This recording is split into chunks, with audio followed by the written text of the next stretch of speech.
Hello and welcome back, travelers, to episode 60 of Near Dark Society's Death Attack 5th edition D&D campaign. Tonight's episode is titled The Child of Sun and Shadow. We've come a long ways. You guys have put in 60 episodes so far. That is quite a feat, and I think what are all your levels at right now currently? We're all 10. 20. You're so 20, 10, 2, 10. But Oh man, that sucks. you're definitely dying tonight. Though. Fulner gets breathed on and dies. Been there.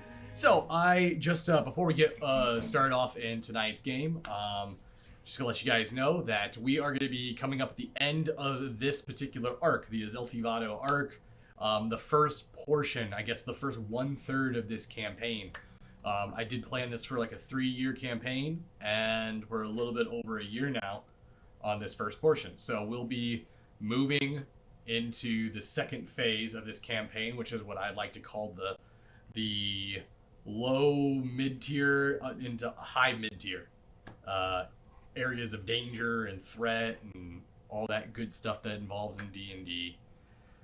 So there'll be a little bit of a hiatus once we get done with this. Supposedly Carl, who plays Memphis, is going to be doing a little mini-series, a 5-episode mini-series. It's going to take place in the Faramine universe. And I'll actually get to be a player, which will be pretty exciting. But in the meantime, I'll be getting ready for the next portion of Death Attack, which if people want to play the same characters, they're more than welcome to. But at the end of this will definitely be a point where characters could easily retire or just not survive this. Wow, comfort. There is no comfort in this. But without further ado, let us get started on tonight's event. And one more thing. Don't forget, we do have a Patreon. Right now, currently, we do have 2 tiers where I will run a game for you. If you sign up for the Dark Summoning tier, you will get to play both D&D and Vampire in the same month. So that tier will technically get you 2 games. If you sign up for the one before that, that's just D&D, no Vampire. It's pretty tough. Wow, what a deal. So, letting you guys know, and our Vampire game already has 2 people signed up. We get 1 more, and we'll have a game in July. And we still have 3 people in our D&D game. So if you want to join their party, if you want to see what adventures they're going on, could be in Bolstead, could have something to do with Lavenday's family. I think you coughed way too how, late. How awkward would it be if Lavenday dies at the end of this arc? Yeah. Very awkward. Very awkward. Very awkward. Next question. But let's go ahead and get started for tonight's game. Cue intro. Roll, not critical. Funny enough, No. that was Q's intro. Whatever was? that was that you just did, that was the Q's intro. Is that what that is? Because you're Q. Okay. Because he's cute. Nobody? Did you say he's cute? You said to Oh, cue the intro. wow. Yeah, I just got that. Wow. Anyway. That's embarrassing. You tried. Man, You tried. I'm so glad I didn't do that. Let's see My here. lord. It was a really good one. So I really appreciate how red you are we today, Chad. pick Thank this up Red means scary. with the Widowmakers riding on a series of raptors. These 2-legged reptilian creatures move with haste through the jungle. You quickly find the terrain becoming more and more dense. The surroundings almost seem to engulf and encase the sky as you seem to move into this thicket. The sound of exotic birds and animals and wildlife fill your ears. Everything has a damp and moist texture to it from the constant rainfall here. You can hear the strong, exasperated sigh of the raptors that you ride. It's actually quite thrilling how these creatures can almost run at the same pace as a horse with only 2 legs. Finally, after a short ride through the jungle, you notice that the raptors come to a halt as up in the road, another raptor breaks from the thicket and seems to be approaching you on a raptor itself. You see an individual riding on back of it. It appears to be a female. She's dressed very similar to how Chief Chichalo was. As she approaches, you notice that she rears the raptor to the side, and you notice that the riders that are with you, that are escorting you to the Lost City, they halt. You hear one of them speak out. I don't believe you... Do you still have comprehend language up? How long does that last? I believe that lasts... does that last an hour? 1 hour. 1 hour. Okay, so you should still have it up. Okay. You do not understand what they say, but you actually hear the riders stop, and they go, Princess Vienna. We got a princess on our hands, boys. You notice that she approaches and she begins to speak. You guys just hear foreign language that you have no idea what she's saying, but Jez, you're able to clearly hear the words that are coming from her mouth as she speaks. My father does not think that I am prepared to deal with this, but this bloodline is part of my curse as well. The Nabasu must die, and this curse must end. These outsiders, they are our only hope. It's time to end this. Notice that the riders that are with you all, they look puzzled, confused for a moment before one of them finally speaks up and goes, This is our princess. If she deems herself fit, then she rides with us. And you notice that they all sort of agree in unison, and you hear them, Kia! And they kick off as the raptors begin to move. You notice that the one blocking your way is Princess Vienna, turns and moves with you and begins to ride. And what does Princess Fiona look like?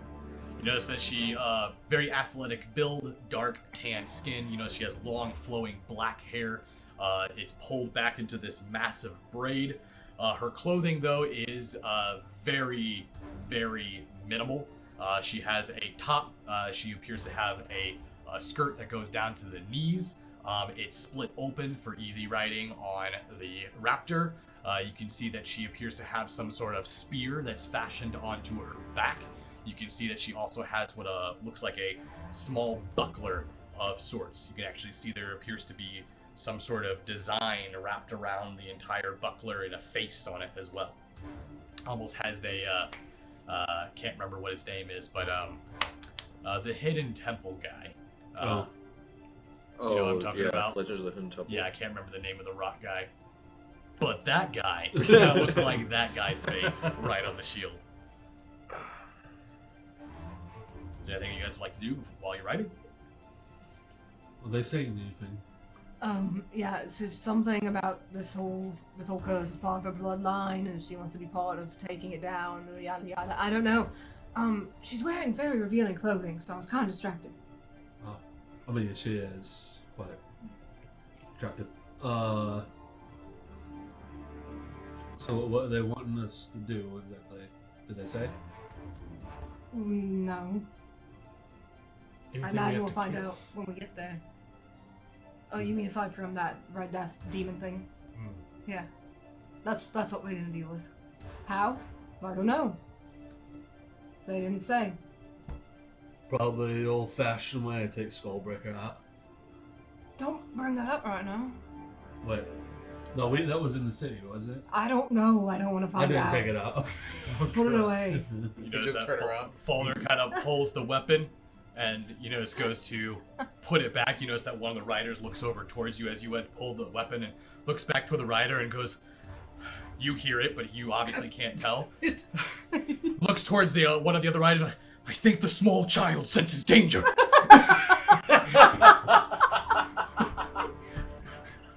What he say?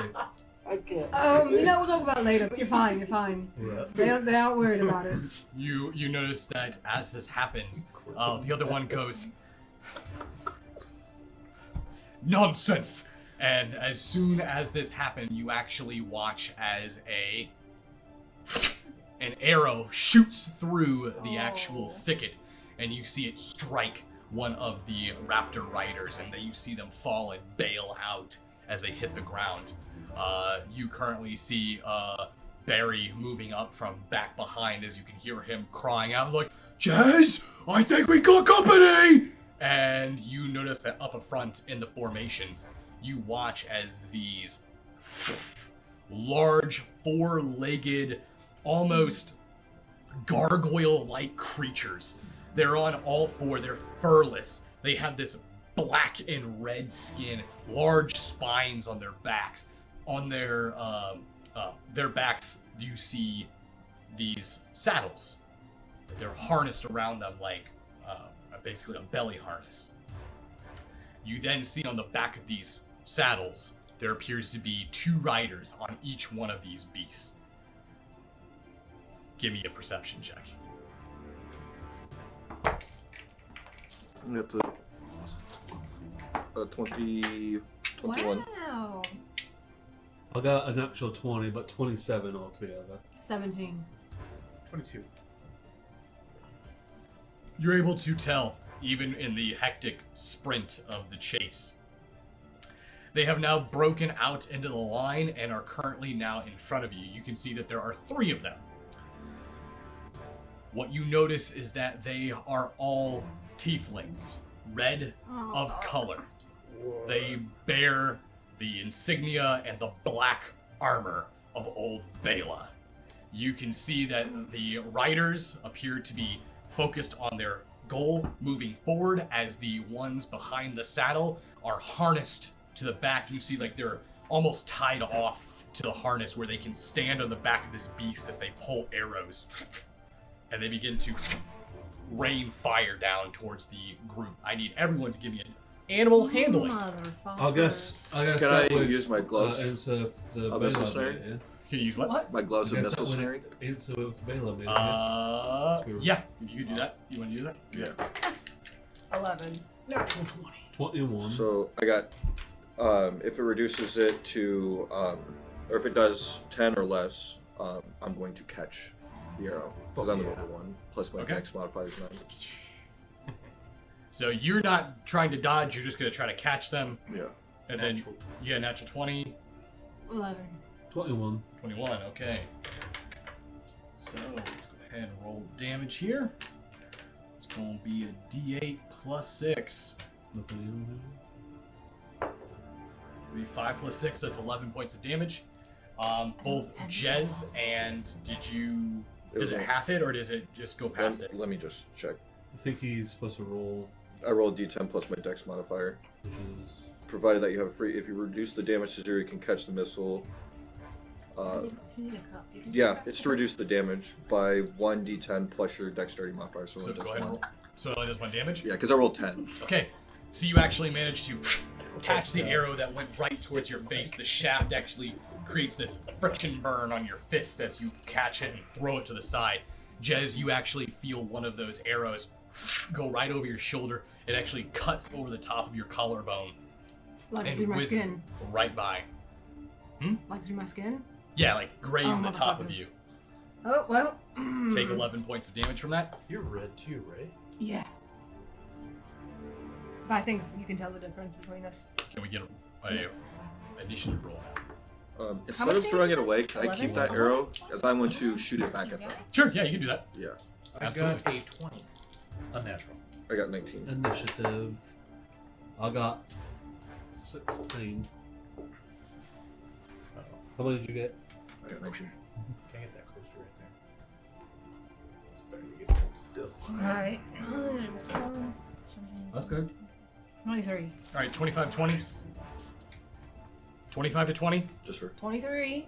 Both of us. What did you get? 20. She got 23. Okay, 20 to 15. I got 19. 16. 19. Okay. figure out what I'm gonna do. Okay, Jez, you're up first. Alright, I'm gonna spin around. Can I spin around on my raptor? You're gonna have to, yeah. You're gonna have to do a acrobatics or an animal handling check. One of the two. I'll go with acrobatics. That's my strong suit. Yeah, if you're gonna be I'm jinxing myself. attempting to jump, I didn't even hit in the train. Like, we're still trying to ride to our destination. you are riding. This isn't currently in mid-transit. You are not stopping. Cool. 15, 25.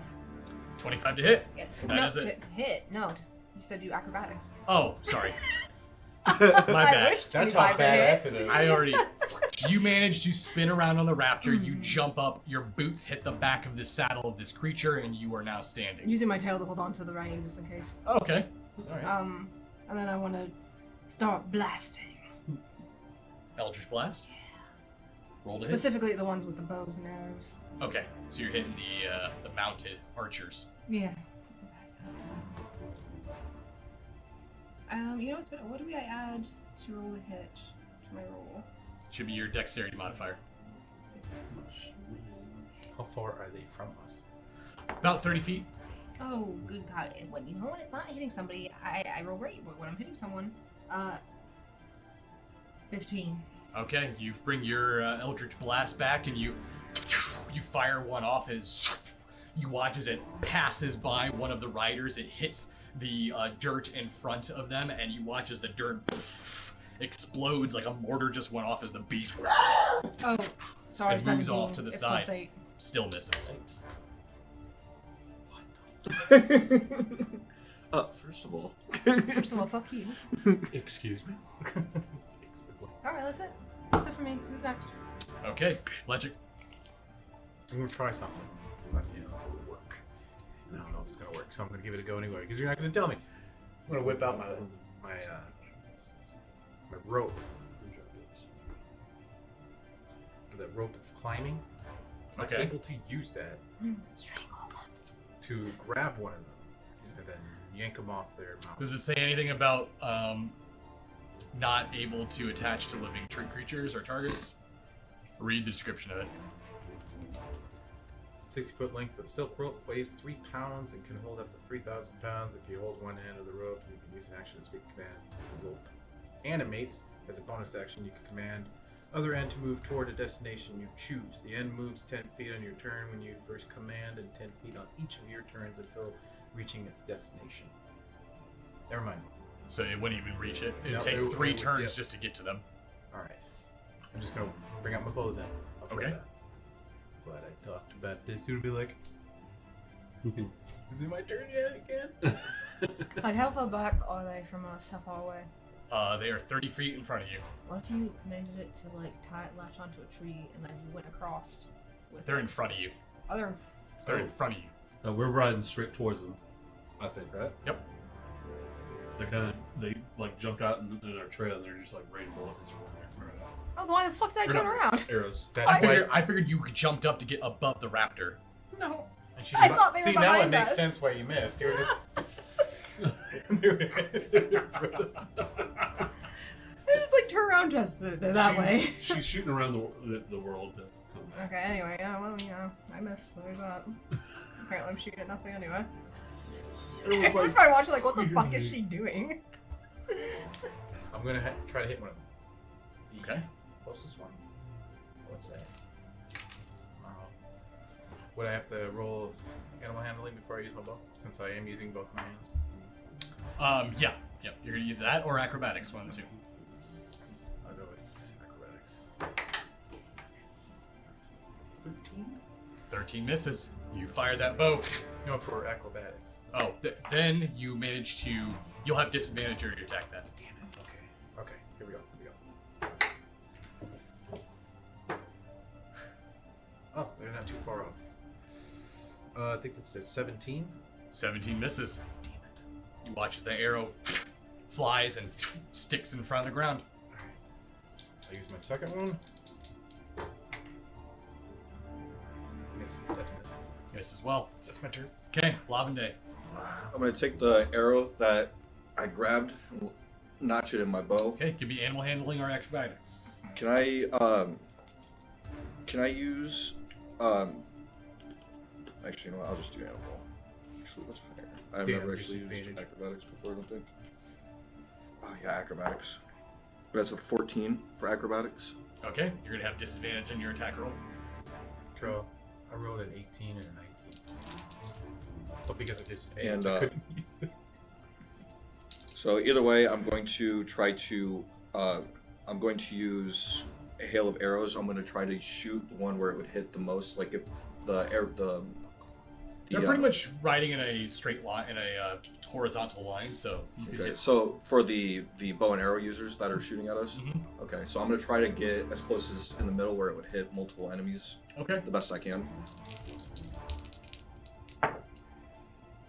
Yeah, that's a miss. Okay. So Watch as Lavende. Is it shoot multiple arrows, or is it just It- is it a spell? it's a spell. It would had to have hit something, and clearly it just went off into the woods somewhere. Okay. So I guess I'll just attack again with the regular arrow. That is 22 to hit. Just the closest one in the front, I suppose. Okay. Awesome. I roll damage. And I'm going to use Dreadful Strikes as well as a D4. All right.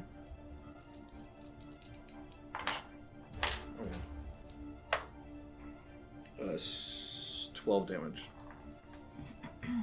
You watch as the rider sits back, and as Lavende fires his first spell, and you watch as that spell shoots and breaks off.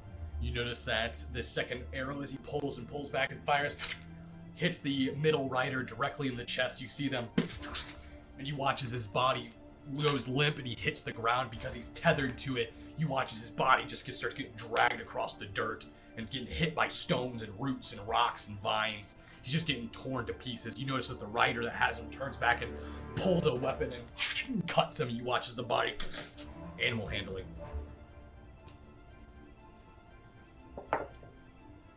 Yeah, 11. 6. I'm sorry. And 12. You guys, as you were all riding, you managed to move out of the way, but that body comes and rolls and actually takes the legs right out from Jez's raptor. You watch as the body, and Jez goes, and you watch as Jez hits the ground and rolls, and you're going to take, that is going to be 7 points of bludgeoning damage. Was she in front of me? No, you guys passed her. Damn it. I was gonna see if I could use a reaction to grab her. Nope. Okay. Almost down 20 points of health just from this stupid chase. Volner, you're up. You guys just passed Jez. She's now back on her own.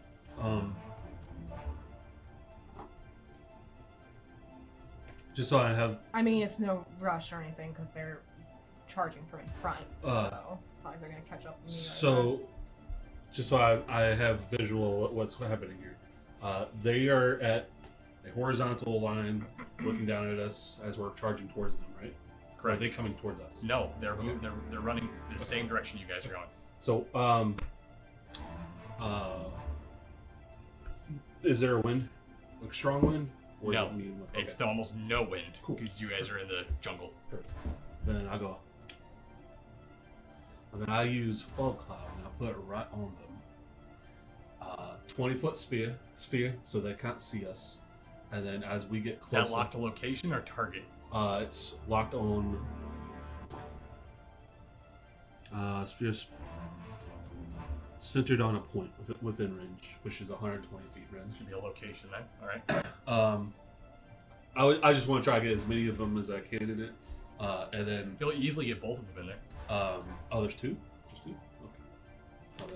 Well then, yeah, I'll get them both in, and then as we're getting closer, I'll drop it right when we get to them, so that we can see them, if that's possible. I don't know. Okay. So I'm gonna explain what you're doing. You're dropping a fog cloud ahead of them, No, like right on them. then they're just gonna pass through it. And then you guys will run into the fog cloud. Basically, you're gonna make a blind cover for yourself. That's why I asked. Are they right in front of us, just staring at us? They're 30 feet ahead of you. and they're running away from us at the same time. There is the 2 riders on each beast. Mhm. One is riding forward, controlling the mount. The other is anchored to the saddle, firing arrows at you. Okay. All right. So that is going to change up a little bit. 60 feet. I'll try the storm boomerang. I'll throw that. Okay. And are you just gonna hold on to the raptor and throw from the side? Yeah. Okay, so it's one-handed, so you shouldn't have to do an animal handling. You're gonna just do an attack roll. That's 21 to hit. That is a hit. Nice.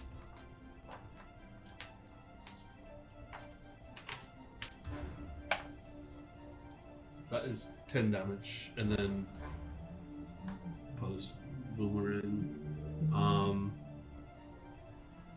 Oh, then it does 3 d4s for thunder damage.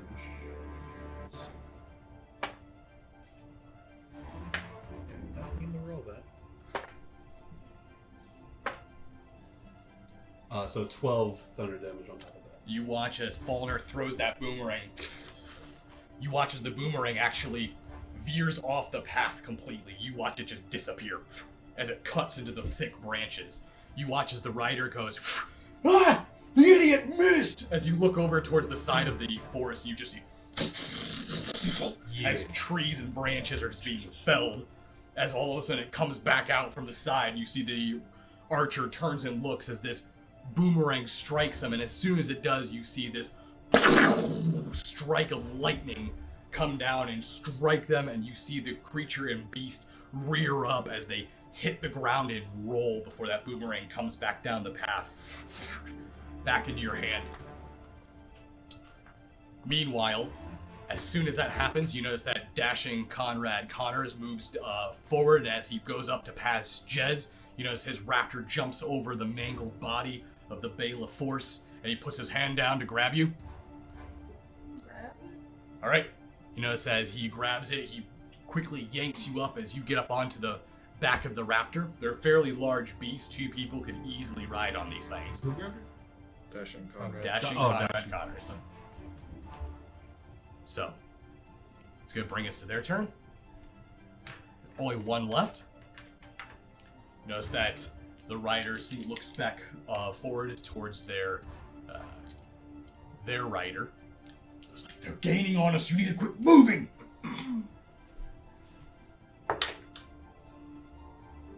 Nope. Does anyone have an AC lower than 11? No. Don't think so. Okay. Almost. You notice that the archer brings back 2 arrows. You are able to easily dodge and weave as the arrows fly by you. Which brings us back to Jez. Your turn. Okay, I'm just gonna take a drink from my flask. Use Amulet of the Drunkard to heal some damage there. Okay. How many dice was that? Amulet of the Drunkard. It treats it like a moderate healing potion. So that's going to be a D8 plus your level. Okay. Don't have a D8. That's my turn. Okay. Are we able to Legit, your turn. gang up on one of them? What do you mean? Like reach up onto them? Be able to get up on them? If you want to try to catch up to them, then you're going to have to use a dash instead of attacking. Drinking alcohol. Thanks for the lift. Since you trip one of them. Don't mind if I do.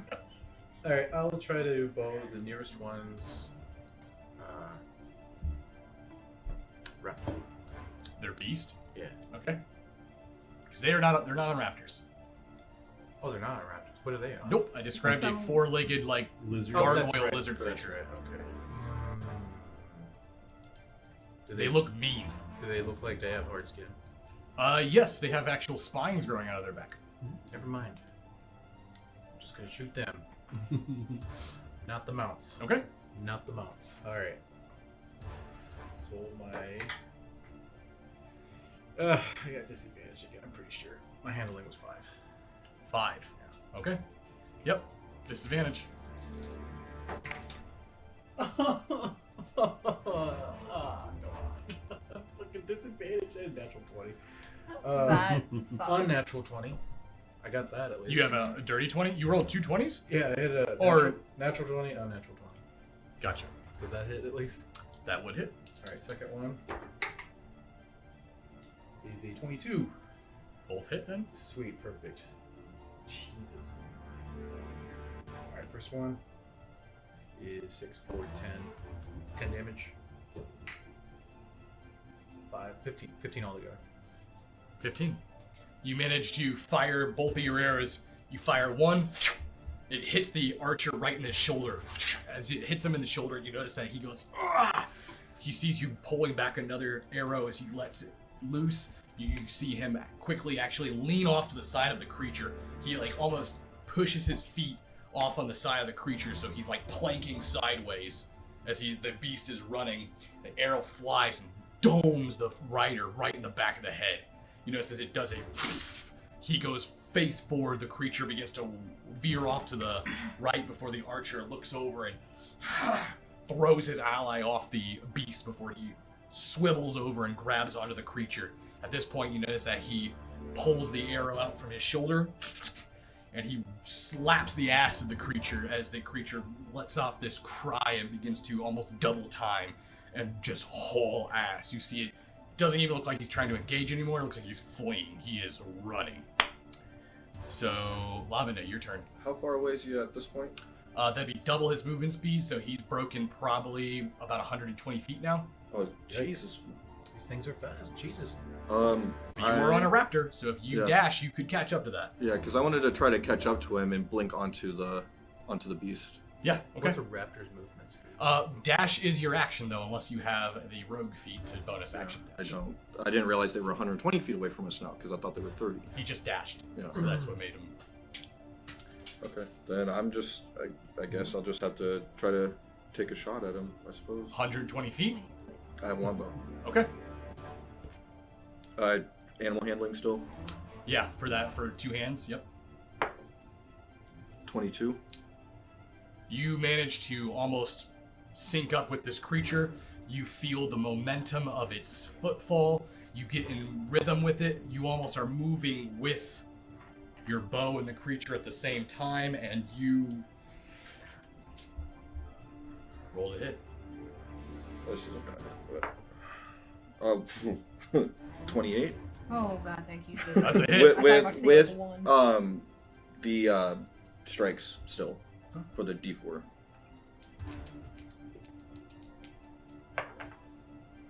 Oh, Jesus Christ! I literally couldn't have rolled worse. That is literally just 9 damage. 9 damage. Yeah. Okay. You guys watch as Lavende pulls that bow back. This person is, you almost can't get good visual on them. They're much further down the path, and you see Lavende let go that, you hear that arrow take off, and as it does, you guys look, and you're waiting for it before you finally see the rider, and you watch as he wipes, completely barrel rolls off the creature, and you watch as the beast runs off into the jungle. Thought they Oh, were well, going to that's get not away. That might be a problem for someone later. Okay. At this point, you notice that everyone seems to catch up in formation. You notice that Conrad looks back towards you and says, "Well, it looks like they're already here. We might want to hurry." I agree. And with haste, the Widowmakers make their way, pushing through the path, running their raptors ragged. Before you finally break your way into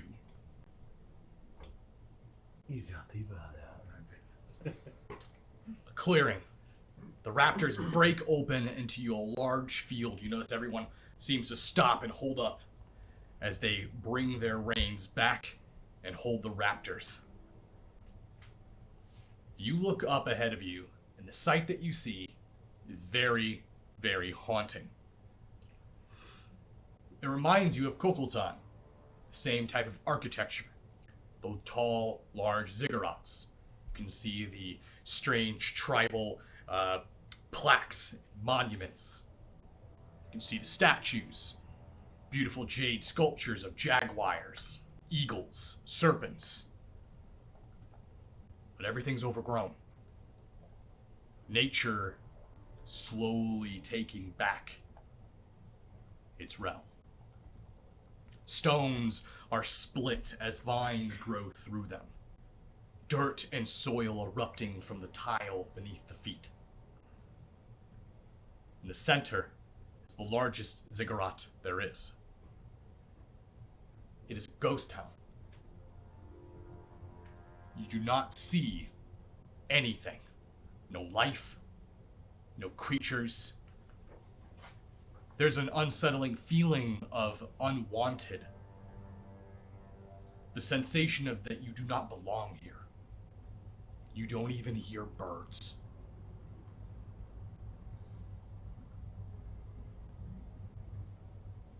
Notice that the Timpano rider turns back over towards you, and your spell is still up. This is the lost city. Place your blood in the bowl. It will take you to the realm of the Nabasu. Oh man, I'm sure it's gonna be a lovely time. I'm so excited. Can't wait to cut my hand open and just pour it in the bowl. Give me a moment. Princess Vienna stops him. You did not say she knew our tongue. I know a lot of tongues. I know how to work a tongue. How does that interest you? You outsiders are confusing. Right.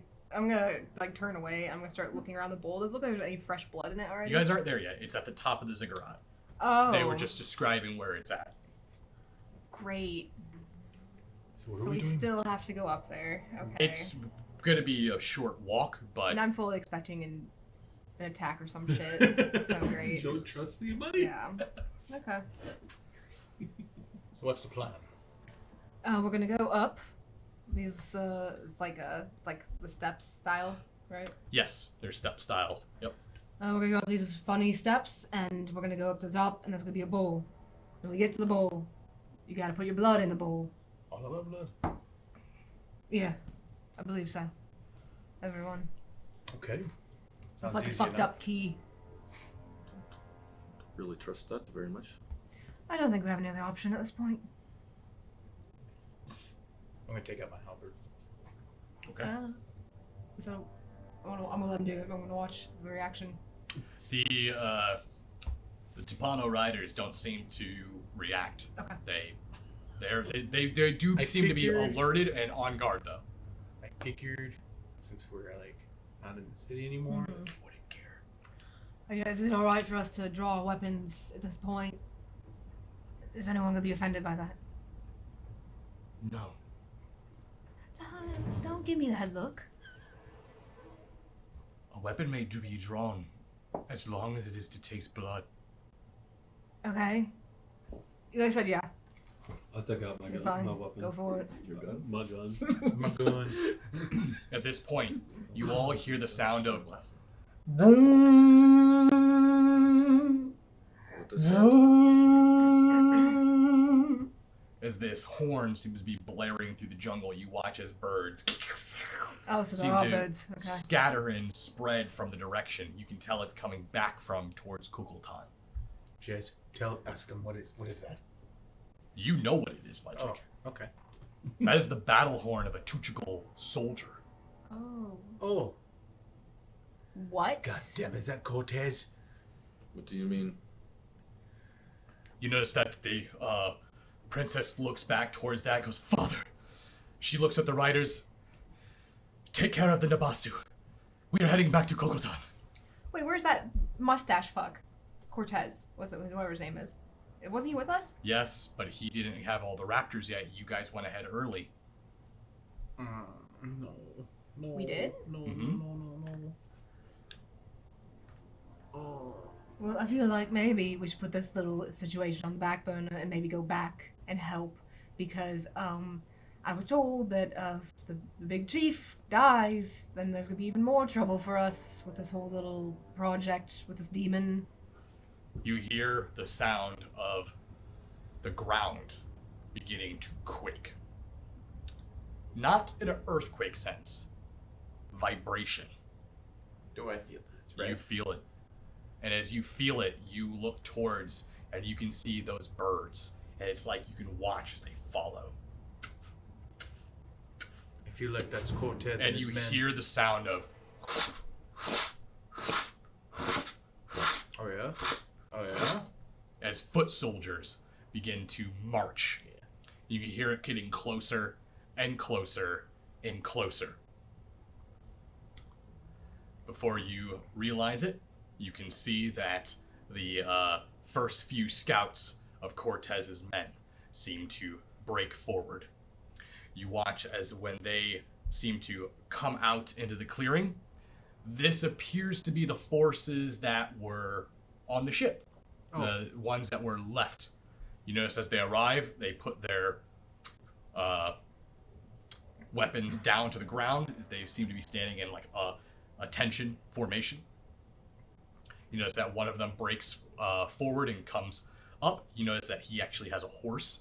You notice as he moves forward, the Thumpano riders seem to be like confused as they look at the creature, almost in like shock. They've never seen a horse before.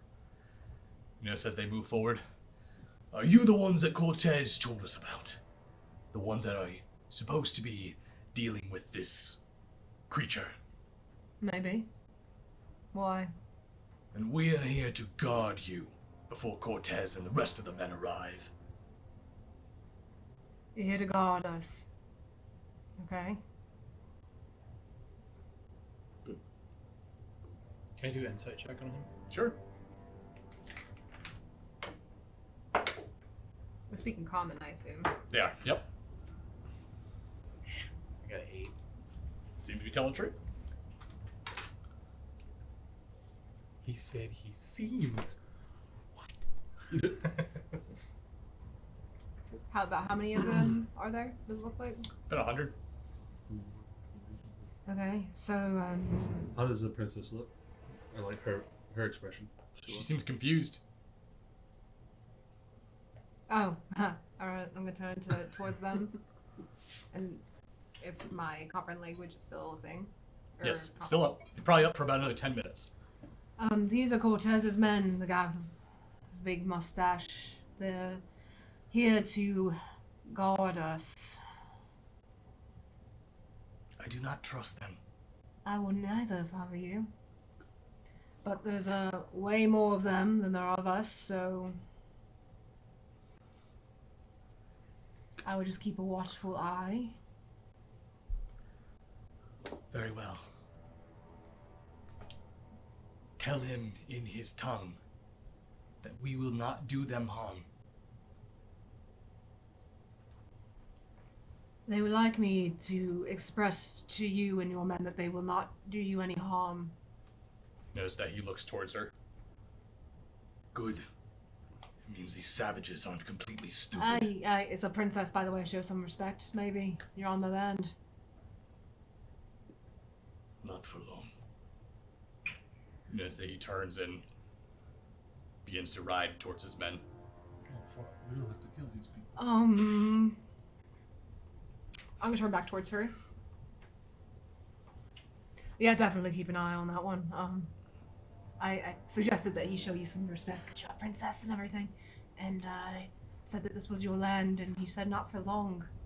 So there's something going on. You notice that she looks towards the other ones. Head back to Kukultan. I'll stay here. No, Princess, we are not going to leave you. I said, head back to Kukultan. They turn and you watch as they take off on their raptors.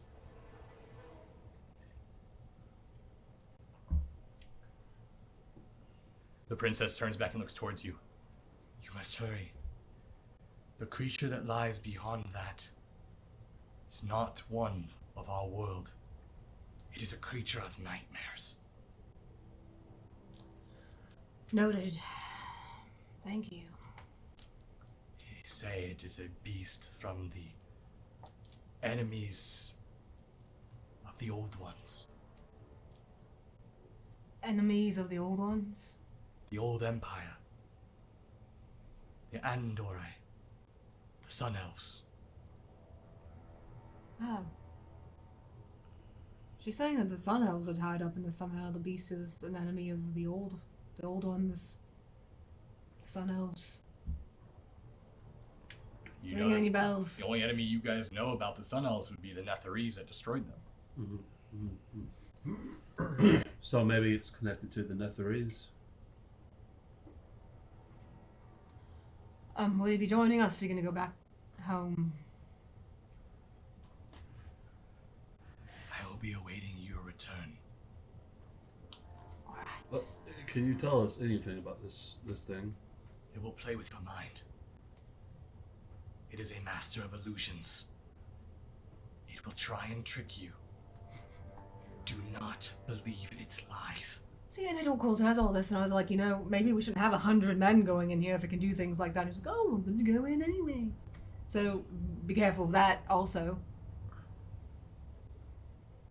Can't wait to play mind games with 100 fucking men.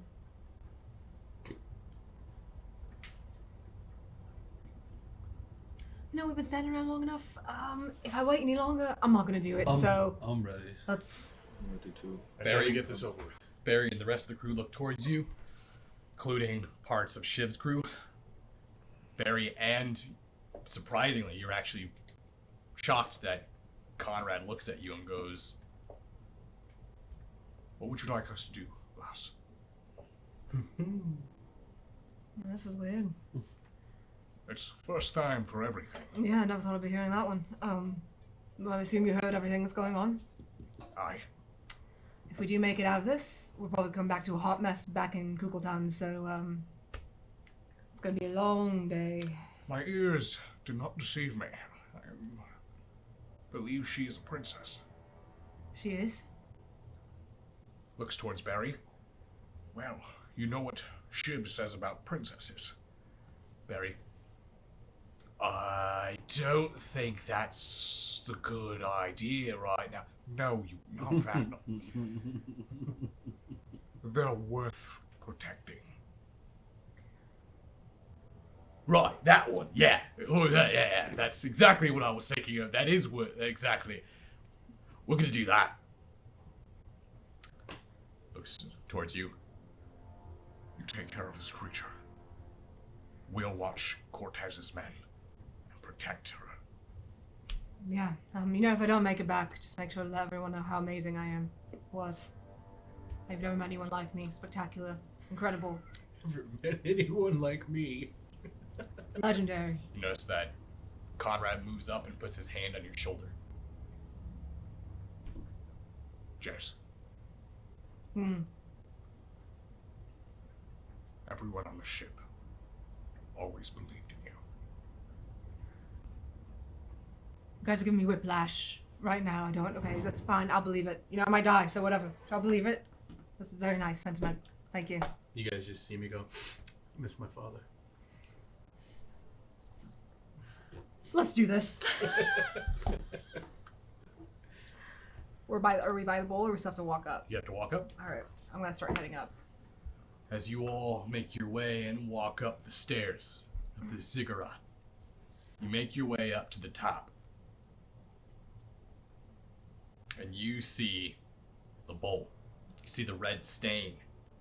But you already see blood already in there. What? Surprise, surprise. Someone beat us here. Somebody has gotten in here before you. Can I check how fresh the Take blood is? It's wet. Oh, don't touch it. What's- Don't touch it. I didn't touch it. What's it taste like? Don't do I that. didn't touch it. It's probably I Balthoon's said, men. can I? didn't say God I'm knows going where to they've touch been. Alright. How much blood? Say probably, you're not quite sure how much they put in there, but probably at least a cup. So that looks like at least a cup of blood, so I'm assuming they didn't put very much. Is that what this place So is? there's gotta be quite a few men in there. Or people. Whoever. Assuming Balthoon. Is there anything indifferent? Like around the corners?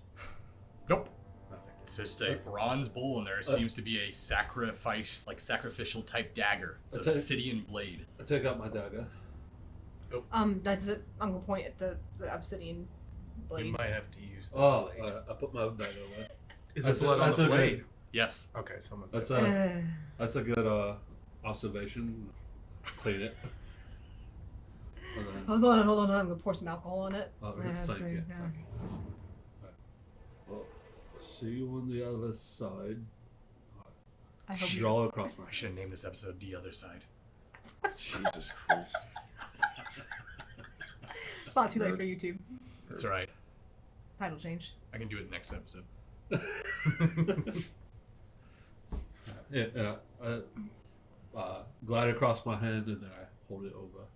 I You put the watch knife as in soon as he cuts his hand, and you see that string of ruby beads drip from his palms.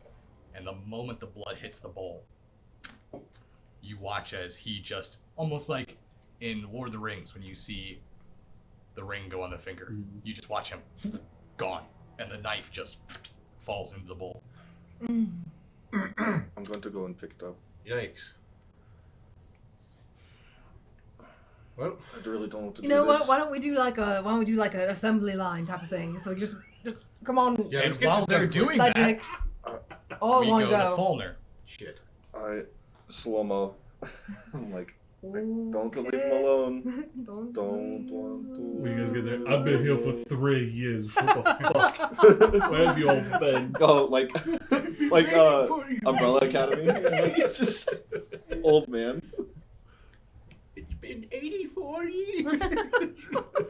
I haven't moved from this one spot. 84 years. I built a house over there. God damn it, Jack.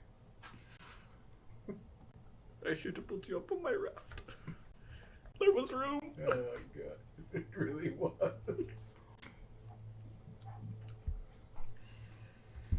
Fulner. Yes. The moment you cut, you watch the blood drip down and hit in the bowl. You look towards your hand, you see it pouring in there. Stop, and then you look back towards Jez and the rest of everyone. Nothing happened. As you look towards Jez, everyone's gone. And you look around, and it's the same landscape. You're on that ziggurat. The sky is red, and the clouds are in fast forward. You see swirls of glowing orbs and lights in the sky. You hear whispers in the wind, voices echoing in your head. It's like they're speaking, but it's broken. Faulkner, help! Please, fire! Faulkner, get down! Is back away! Faulkner, grab me! It's just broken. It doesn't make sense. They're not constructed sentences. You just hear words. They all sound like different voices too. They So- echoey. Echoey. Some old, some young, some female, some male, some indiscernible. Like every time there's a new voice, I'm just looking around for it. Back to you guys. Yeah, and since we're back, I'm gonna finish the sentence. All three of us. I don't. Cut me up, We Lavender. have Cut me all up. three of our hands intertwined with each other. Just... Okay, I guess I'll. Can I do all three of us at the same time? Yep. You run the blade Probably across shouldn't three of leave your it alone. hands, Good lad. and as you do, the blood falls down into the bowl. And we fuse. Oh, that would be. And a as it horrible does, monster. you all. And you see yourself standing now next to Faulkner. That red sky, the clouds moving over your head. You begin to hear those whispers. Hey, I've been here for 2 months. What took oh, you so long? you have not. I haven't. Is this the same place that we went to before? Similar? Not really. Not really. This is It different? doesn't look anything like the Shadowfell. Okay. This is different. How's our voices? Like you're in an echo chamber. Okay, so we sound just like the voices we're hearing. Yep. Oh, that's cool. This is different. I wasn't really expecting that. I'll move to the edge and look down this other route. You look down, and what you see, with your passive perception, as long as it's over 13, Mm-hmm. Yeah. 17. spirits. You see ghosts walking, floating, drifting in a zombie-like state. They seem to be droned out. You see mothers walking with their children. You watch as their bodies appear and then fade out of existence. As they reappear, you see them reappear several feet down the pathway. They are all over the city. What you looking at, Volna? You see them too. Oh, as you walk up and look down. There seems to be ghosts here. I can make a fog cloud and we can run through it. What the fog cloud doing in the ghosts? Yeah. Do you think that the I'm ghosts pretty won't be sure able to see through the fog cloud? Pretty sure that's what happened. I was told. I think I read somewhere that's how it works. Are you afraid of ghosts? No, I'm not afraid of Then why do you ghosts. automatically assume that we need to put the fog cloud? I don't think these ghosts are even like intelligent. It looks like they're just repeating the same thing that maybe they did before they died. Did this place get wiped out or something? Oh dear. I'm going to start walking down. Careful. As you walk down, it's almost like Jez's intuition was right on the head. As you make your way down the stairs, and you see a ghost appear running up the stairs. As he's running, he looks right through you. He doesn't even notice your existence before you see a phantasmal apparition behind him of what appears to be this black and silver robed human firing a fireball directly into their back as they hit the ground. And you can see they look like elves. Large ears, flowing long hair, their clothing elegant. But these are not like elves you've ever seen before. And as you start to look around at their clothing, and then you start to look around, you notice the buildings now look different. They don't have that Kukultan appearance. They're more similar to that sunken temple, the sunken tower that you all saw down in Silver Salt.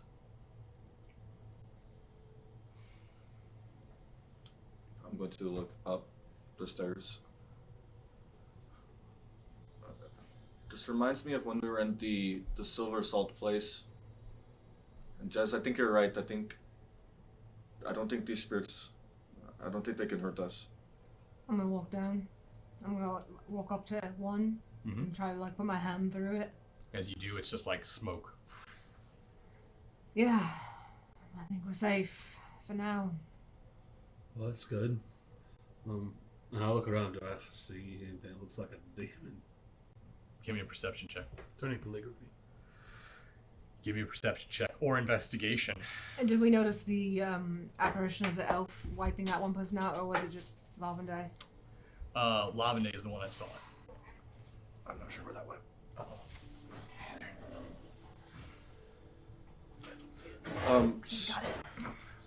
it. 16. Okay. And since I'm down by the buildings, are the buildings actual buildings now, or are they just like? Okay, I'm going to start like kind of walking past all the. It's like going through a ghost town. There's nothing in them. There's nothing in them. I mean, there's remnants of, you see like phantasmal images of furniture and shelves and living, general living items, but they're not material. I wasn't sure if they were material now Yeah. or not. Okay. Even the actual buildings, some of the buildings don't even seem to be material. They're just phantasmal images. You can see where this layout is. And as this happens, you all, what did you get for your perception? Dirty 20. Dirty 20. And you got a 16 for calligraphy? Calligraphy? Or calligraphy? How do you say it? Well, Or if you you mean like if you're trying to hieroglyphs or? Yeah. if you're trying to Okay, so you're looking for like symbols? Yeah. Okay. You don't notice anything like that. No symbols or anything. But you do notice that there is a repeating pattern where it does appear that the apparitions do look as though they are in a state of repeating. You see the actual same image restart and continue its path. Is there a puddle of blood next to where it starts? No. Did the chief say anything to me about what happens to the people here? I don't No. think he did. They may not even know. This is really weird. I'm Yeah. gonna like put my hand through the building. Yeah. Like this is Something clearly wiped all these people out in one go, and I just want to know what and why. Fulner, as you're peering around and your comrades are talking, you see footprints. Fresh. These ghosts aren't leaving footprints. Looks like it came from right where you're at. But you see a little trail of blood. Seems to be moving along with it. You guys see these tracks right here? I can't hear you. Why are you whispering? Talk louder. We're down here. You're up there. Come up, back up here. Why? Just tell us down here. What tracks? I'm gonna look at where he's pointing. As you look down, you can see little driplets of blood seem to be moving across the ground. Great, so we can track them. Let's follow it. Right. Oh, you all ready? Let's do it. At this point, you see this large looming shadow almost overcast the city. It's like when a cloud covers the sun and you see the dark cloud rolling over. Except as you look up what you see, I need everyone to give me a wisdom saving throw. This is against fear, so if you have an advantage against that. I think I do. 14. Okay. I got this 12. Where's my wisdom at? Anyone Okay.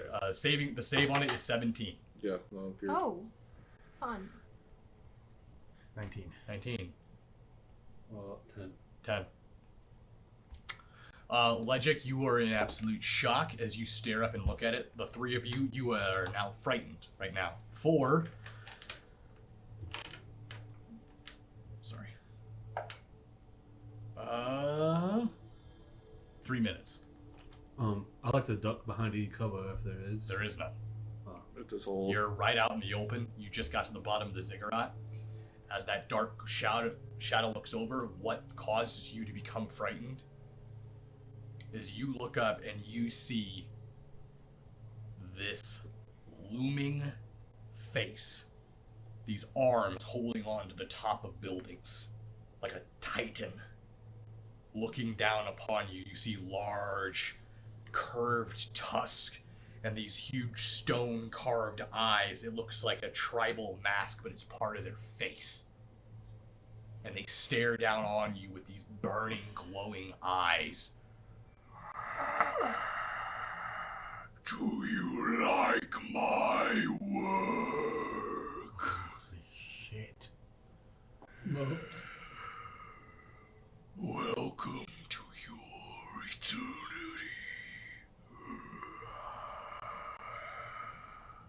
And you watch as black smoke begins to bellow out of its mouth. And you see this smoke hit the ground and roll. And you watch as it hits these ghosts. You see them turn to ash. Run?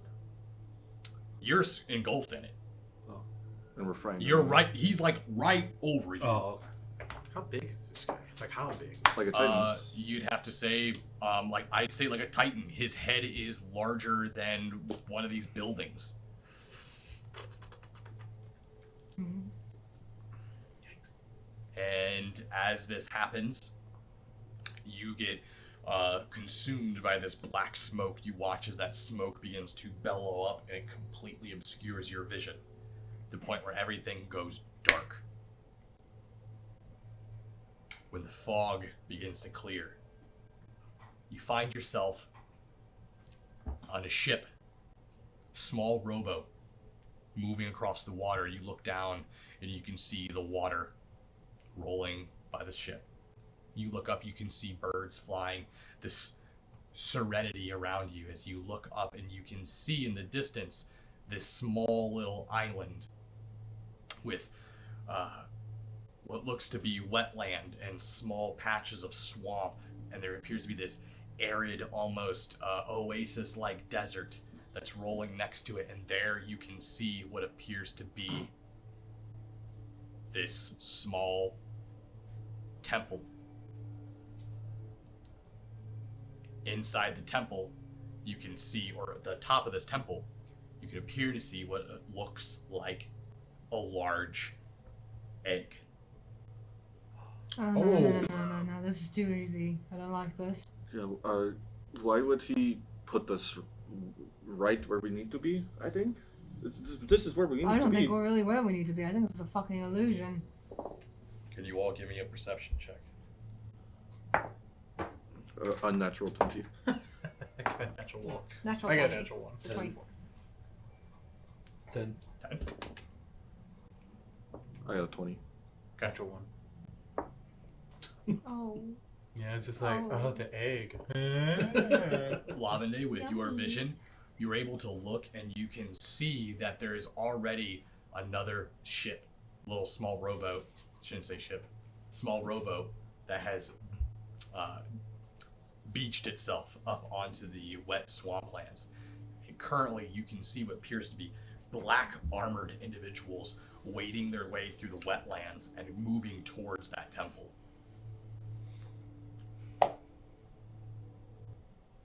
What do I see with my natural 20? Same thing. What did I unsee? I see more.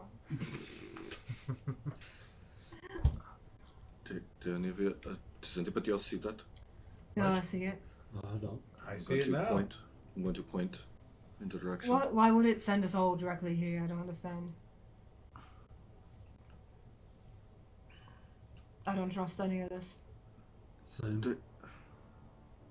It says something about the Netherese, right? What? The Netherese? So it was an enemy? You said that, right? No, I Yeah, said, that's what the princess I said. said The it chief could or be- something said. could be part of the Netherese because Netherese were It said it was an enemy of the Sun Elves. right. Well, one thing that Tarna did say was that Zalgrad was also Netherese, or at least from that era. He liked pitting us against multiple people. Maybe this thing is doing the same thing. We're a game. Yeah, it is possible. See who gets This out. world is the board. And we're just pawns. I'm only No, it makes a lot of thinking sense. out loud, but when you said that, I thought maybe it was something similar. I could see it. Part of me wants to let them get to the egg first and see what happens. They might kill it and then they get what? The spark. The spark. And they're not going to kill it themselves. They're just pawns. If anything, it could be just an illusion to give us one point. And at that point, your ship is getting very close to docking up against the soggy, wet, muddy swamp area of this island. You see the ship right up there. Could you guys put your guys' miniatures on it? We in Can it I- to win Can I it, still boy. see the guys in the armor? Yep. And I'm going That's to put you. them on there. That means So, Is there trees? You said there's wetlands, but is there trees that maybe we could We lose have a vision of them? map cam guy. what you see on the map is what's there. There are no trees. Okay, because I was going to use Hunter's Mark to make sure I could still track them no matter what. trees. How dare you? You shit. Oh, dog. Those pieces look sweet. What should we fucking do? Oh, Oh, okay. It's a big boy. I heard that his armor suits my body type. You notice that as they make their way across the swamp, it gets to a point where the two of you almost kind of lock eyes for a moment. Oh, we can see them. Okay. Yep. Alright.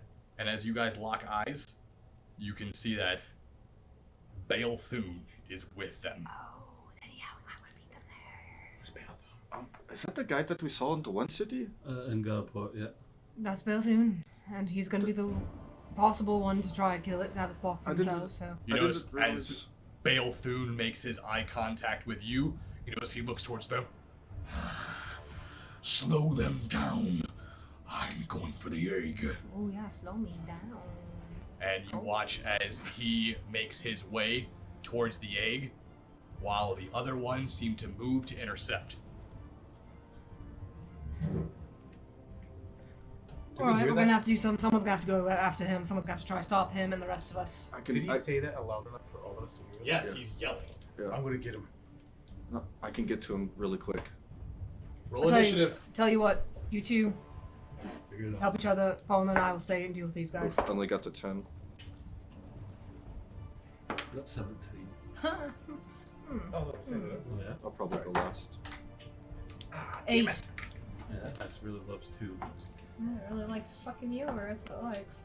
Did it get natural 20 for You will use one of these. something that didn't Okay. even fucking matter? Fulner, what's your initiative? Would you like to try 17. a new one? I like that one. Thank you. Lavande? 10. Jez? 8. Magic? 12. I'll auto roll. Anybody get above 15? I did. Did you? 17. Cool, cool. I was about to say, man. we got Chat's low prepared for a rolls. long stream tonight. They've been warned. Yes. Possible Hell 5-hour yeah. stream. Is there 5 of them out there? 1, 2, 3, 4, 5, give you 6. Ew. Oh hell yeah! All right, so the first one up, you actually see this archer in front. Gamer. Oh, Do we? I didn't even notice the camera was there the entire time. I swear to God. Oh. And it is time for battle. Put it on the. you know what's cool though? You said the sky's red, right? Not here. Oh, No, we're in a different plane now again. oh, because of the change. I do have questions about that after the game, though. Okay. All right. Love and day. So you would have said that, and I'd be like, all right, I'll aid you. You have my axe. You- You have my halberd. You have my pole arm. All right. You notice that the first one brings its arrows back, and you actually watch as it takes 2 arrows with its hands. You see 1 arrow between Only each I finger. can do that. And he actually notches both of them at the same time, and you watch as he shoots and they spread. Wait. Oh, why don't you do it? So I he have is done going to hit Legic, and it looks like Fulner. Or attempt to hit you guys. So 4, that is Where going is to Fulner? be right next to you. Which one is me? Am I the gray piece? You're gray. Wait, no. No, you're the one with Fulner's the little boy. That's you. Okay. That's you, and The Lavende's little what? gray. The little what? The little boy with a big sword. So Oh, that is boy. going to be Little boy. for Fulner does a 17 hit. Yes. Damn it. And then for Legic does a 18 hit. No. Okay. Legic, you are able to actually bring your halberd up. As a bonus action, he uses Archer's Eye. He's going to add a d10 of damage to that. What the hell is that? I've never heard of it. It is a monster ability. Quinn just made it up on the spot. And it sounds Oh. awesome. Can I take that as a feat? You cannot take it as a feat. It is actually a monster ability. Become a monster. Some people would consider me Become one. the villain you always wanted to be. Oh, shit. It's going This to guy be... deep. So that is going to be 15 points of damage towards you, Fulner. I'm just kidding. Does that have like an exhaustion on it? Can you do that every turn? Next one up is going to be...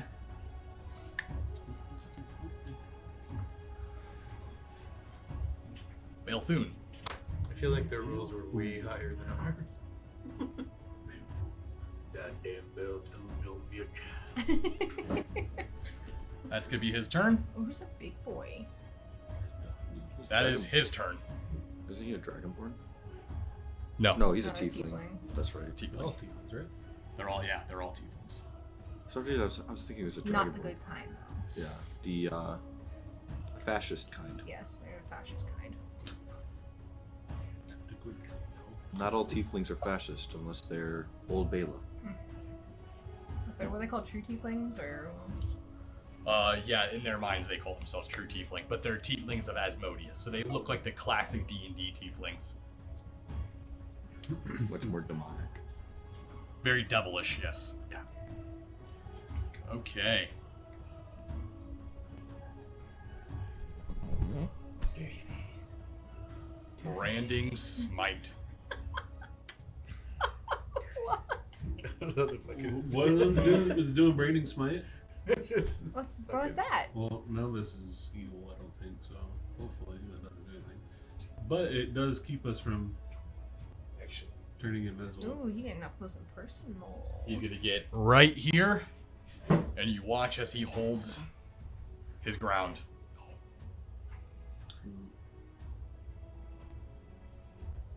And then it is gonna be first up, Falner.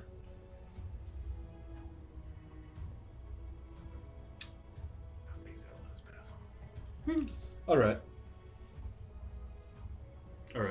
So to start off, I'm gonna use for Skullbreaker. I'm gonna activate with it Agatha's armor. Okay. Gives me 20 temporary hit points and some extra stuff.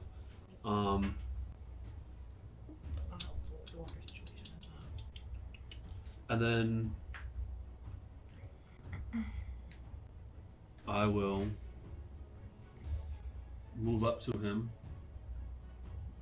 action surge, and attack him. To the blackguard? Yeah. Alright, he is going to use Brace. Combat maneuver, superiority dice. As soon as you approach his within his attacking range, he's going to make an attack on you. No. Use one superiority dice of a D10. Oh, is he a battle master? He's gonna do some damage. Fulner. Does a 22 hit. Yes. Okay. That's gonna be 7 on top of that. Other hit, so 7 plus that's gonna be 13 plus. I love D&D Beyond. Oh my god. That's gonna be plus 4. So that is going to be 23 points of damage as you make your way up, and you watch as he brings his great axe up, and you see him spin it and actually bring it down, and you catches you completely by surprise. You bring your blade up and block the blow as it comes crashing back down into your chest. Still your turn though, so you can go ahead and attack. I think something happens soon from the Agatha's armor. Did you already said what your It is maneuver was? Yeah, brace.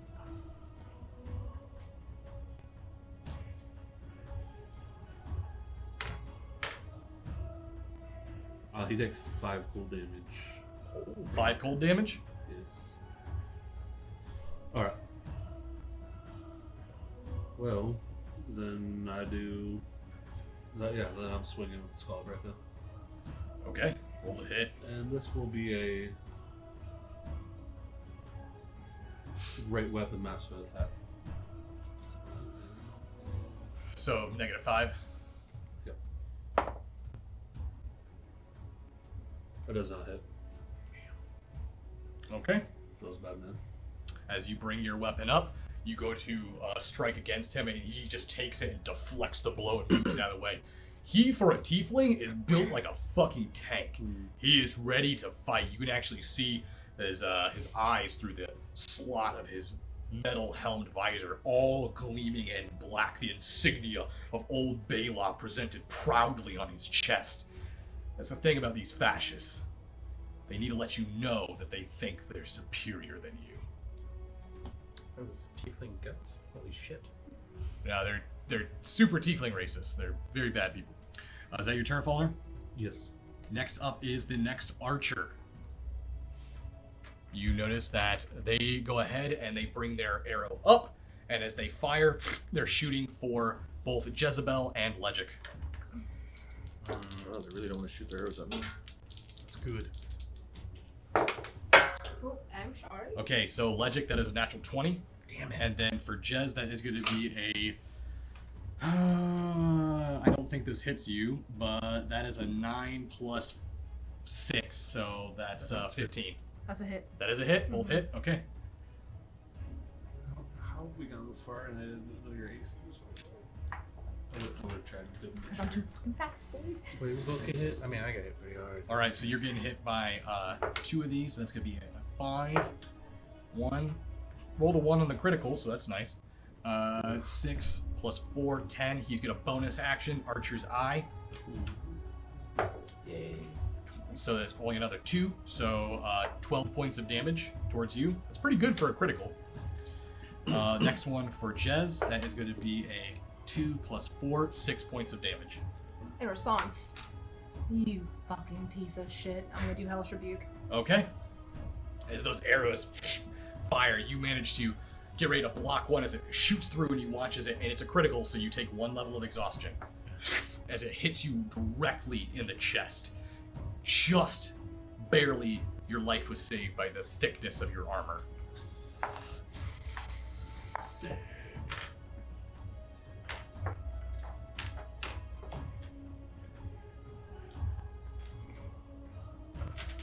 Dex 16 for saving throw, by the way. Okay, let me go ahead and roll for that. They have a pretty good dex, a plus 4. But when you roll a 2, that's a 6. So that that's is 10 a damage. 10 damage. Roll 5 damage. damage. Oh, it's fire? Yeah. It's 10 damage. Oh, it's just flat 10? I already rolled. Oh, you already rolled? Nice. Okay. You watch as the archer takes that burst of flames as it shoots up their body. You can see them kind of rear back as they almost recoil from it. Okay, and is that going to be their turn? It is, because they used their bonus action already. 10 points of damage. Boom. Next one. Legic, you are up. So how much is my disadvantage on my speed? Because that's my level 1 exhaustion is my speed. My Yep. checks on my speed. How much is that? So for exhaustion here, I believe I have a meter. Where is it at? I might not be able to catch this guy now.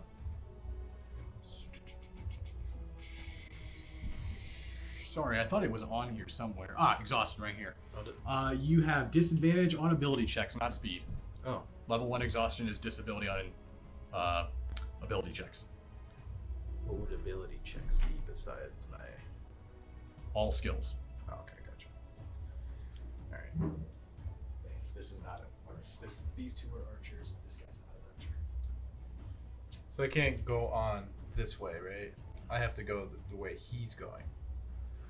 I mean, if you want to try to swim through water in armor, you can do that. With disadvantage on ability checks, it'd probably be good. It'd probably go real well. It's time for a new character. Fuck. That's kind of a homebrew rule of mine, Hobby. Whenever you get a critical roll, you get a level of exhaustion, and you get a permanent scar from it. Battle's good. So I would write that in your notes that you're going to have an arrow scar on your chest. Don't rub your nipple. Those are my... You got shot right in your nipple? Nice. That would suck. Alright. Milky. My like kilometer, I can't catch up to him. And I'm gonna go after big dude. The big dude. Yeah. Okay. You gonna move up to him? Yeah, I'm gonna move up to him. So anything with these triangles in it is considered difficult terrain. Where is his? Oh, okay. Right there would be perfect. 5. That's actually 10. What's your movement speed? 30. 30. I'm gonna need right here. I'm gonna need you to give me a quick swim check. Oh, is that? That's water. Oh! You can either go across the wet, soggy moss, which is difficult terrain, like Ballner did, or you can try to hop the water. Where was I standing again? You were standing back here on this log. Oh, sorry. So if I went here, that'd be 10. Yep, and then you could This hop would be over another the leg. 10. Right there then. Right next to Fulner. Yep, you can get there. Perfect. That's where I want to be.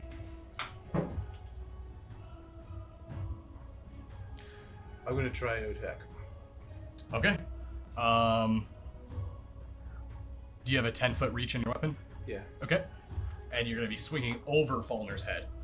Luckily, he's small. Luckily, he is a Yeah. small. He's a. I wouldn't have thought I about can doing actually this. move not through your knowing. space freely too. Wait, we can sit in the same spot. No, well, you can't. I don't think you can end turns in the same spot. Probably not. It just says I can. You can move through through them. them. Yeah. Where is it? Okay, there we go. Oh, I probably won't hit, but we're gonna give this a go. All right, first one. Hopefully, I hit it for the sentinel because I was going to use What? repost. Whatever I can. The best I can. That's what I'm going.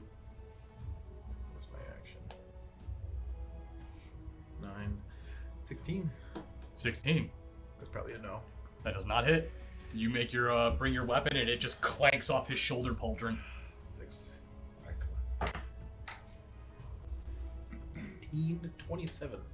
27 does hit. Perfect. So it is going to be sentinel. Wait, how are you using Sentinel? When a creature within 5 feet of you.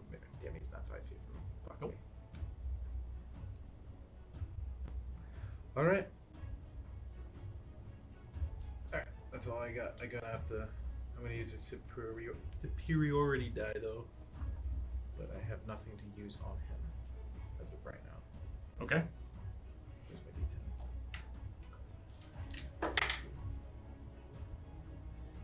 13 plus 5, 18. 18. Damage. Okay. That's a meaty blow.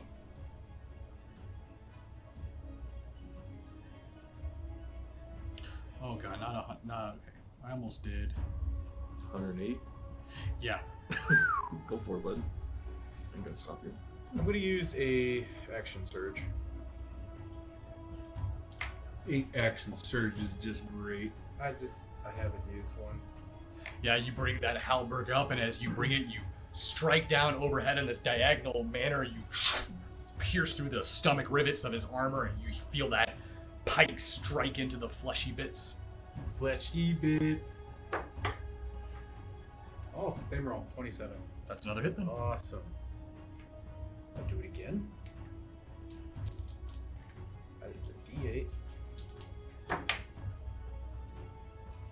Is that 9, 18, 17, 22? 22 damage. All right, you That bring was with high rolls. a backswing. So that's 2 dice down. That's good. Backswing, you bring that halberd over to the other side and crack. This time the shoulder pauldron does not catch it. You catch it right underneath, and you can hear this like snapping sound as it slams up against it. Is that gonna be your turn? Yeah, that's it. Lavende, you are up. Alright, so are these guys 5 feet? Yes, they Okay, are. then I'm going to use Hail of Thorns on this guy to hit all of them. Okay, Hopefully. saving throw. Saving throw is a dex of 17. Right. They got a +4. And I got 25 to hit. Or 26 to hit. Okay, so it's a 16 to save. 17. 17. They got 16, so they did not make it. Okay, so that's that is a hit. Okay. Oh, so, I gotta roll for both of them, don't I? Yeah. Or all 3 of them, I would imagine. Or I guess both of them. The 2 that are in the 5 foot range. Yep. So the other one got an 18 +4, so the one in the back does make it. Okay. So for the first, I'm going to roll for this guy first. Okay. With the Dreadful Strikes. Oh my god. So 9 plus, that's 15 Are you gonna do damage. the damage for the wall of thorns first? I'm over here like. Should I do that for all 3 of them? I go down here. Yeah. There they Okay. Or, I would say, are you doing wall of thorns, or are you doing Hail of Thorns. hail of thorns? Yeah. Oh, that's the arrows. I thought it was Yeah. hail of arrows. Hail of Thorns is the thing that when it hits, anybody in a 5 foot radius has to make that dex Okay, save. so it's gonna hit all 3 of them then. Okay, yeah. Sorry, Alright. I thought it only affected the other 2. Nope. It's been a minute. So the other one failed. So 1 succeeded, 2 failed. Okay. So that is 9. So 18 plus 24. 24 for this one. 24. Okay. Then 7 for the one that The one that What? succeeded? no, the one that failed. I'll do the one that succeeded last for the Hail of Thorns. Okay. So it's 7 for that one, Okay. and just 1 for the one that succeeded. Okay. You watch as that burst does significant damage. It splinters out and rips through that first archer. You watch as it shreds through some of his leather armor. You can see it actually rips through one of his horns. And as it rips the horn off of his head, Jez, there's almost like a moment of you like squinting at it as you see a tiefling lose one of their horns. That's what that looks like. As the other 2 individuals seem to brace themselves and barely take anything from it. Then for my last, I'm gonna attack the one that took the most damage. So this one. The one in the front? Yep, the one in the front with oh Jesus. The one feature that I have, I'm blanking on the name, where it does the -5. Oh, It's like a Moscow mule. Sharpshooter. I'm gonna hit him with sharpshooter. Try to. I want to call it sniper. Natural 20. But mine's Wow. Does it get? I mean, What's it with the bonus or whatever bonuses you have? so that would have been 15. It would have been 27, but I don't know. 27 does hit. Yep. Yeah, on a natural 20 though. It's a natural 20, so it's gonna be critical damage. So do I do double the? You roll plus your 10? damage dice twice. Okay, but the plus 10 only affects once, correct? Correct. Okay. You only roll the weapon damage twice. Okay. A lot of people multiply the multipliers, and it's like that's 14. when it gets a little too crazy. 29 damage. 29 damage. 39 damage. 39 damage. I almost forgot the Even more 10. beautiful. Yeah, 39 damage. Wow. And I'm going to use an ability to redirect that to the main guy that we're fighting. Fail thing. I was gonna go after him first, but I'm like, I don't think, yeah. we if we have to go through there. You said 39? Yeah. You manage to fire that arrow, and you see it actually puncture straight through the liver. You watch it pump out, and you watch as blood begins to pump out from their body. And you see them fucking just black out and hit the ground. Jeez. Well, that is one less enemy that we have to deal with. That was pretty brutal. Fighting. Remind me not to piss you off. Okay, is that your turn? Yeah, that's my turn. Jez, you are up. Do it, Oh, Jess. right. Badass. I'm going to. Kick some ice. Ice. Oh, Take that one off. I can't tell. He's not dead. What the Oh, he's not spacing- dead? He I just can't hit tell the what ground. the spacing is here. Oh, it's hard to see, but 5, it's through the little tiny 15, plus signs. Yeah. 20. So those triangles are difficult terrain, so they count as 2. They count as Oh, double. what kind of difficult terrain? Lava. Wetland. Mama. Okay, so you were back there? I'm next to. Yeah, thank you for killing me. I'm next to She was Obde. right here, I think. Okay, so it'd be 10, 20, and then you can do it. It'll hop right over here. Or hop right here. To dry land. Then you'd be right behind Legend. Oh, this is awkward. Yeah, it's weird. It's Yeah. very narrow pathing here. So that puts you at 25 movement speed. Well, that kind of ruins my whole plan. Let's see. Stop blasting. Well, there's people, literally a few people in front of me. Yeah, so, Legend is Including literally in the yourself. way. Including you. I'm too short for her to do. Can she use any action to, like a bonus action, to yell duck? Oh yeah, if you going prone is a free action. Oh, Going prone. So laying down is a free action. It just takes half your movement to stand up. Okay. that'd be fine for me, I think, right now. So if you yelled like told Legend to duck, he could go prone. And then Falner's too short to actually hit with your blast. I don't know if I'd recommend it. Okay. I don't know if you should. So I guess that's my turn. Wow. Natural 1. I'm done. Drowns in the This is swamp. fun. Could you use your gun? Yeah, there's a lot of things you can do. Shoot your gun. Is there a lot of things I can do with 2 people in front of me? 10, Well, 15, shoot off to the side. It's magic missile. Magic missile always. hits your target. Yep. You could literally just be like. Oh, whatever. I don't care. All right. I want to use attack of opportunity on this guy. How are you doing? Oh, with Sentinel? Yeah, since he's like right there. So he just went into my reach. No. And I It's don't when think- you it's when not you Sentinel. exit. It's not Sentinel though. It's Polearm Mastery. Okay. While you're wielding a glaive, halberd, pike, quarter bastard, other creatures provoke an opportunity attack from you when they enter your reach. Correct. So I Okay. I So you can't could hit them. Yep. This is the first time I'm doing this. Watch it be stupid. It's still probably bad.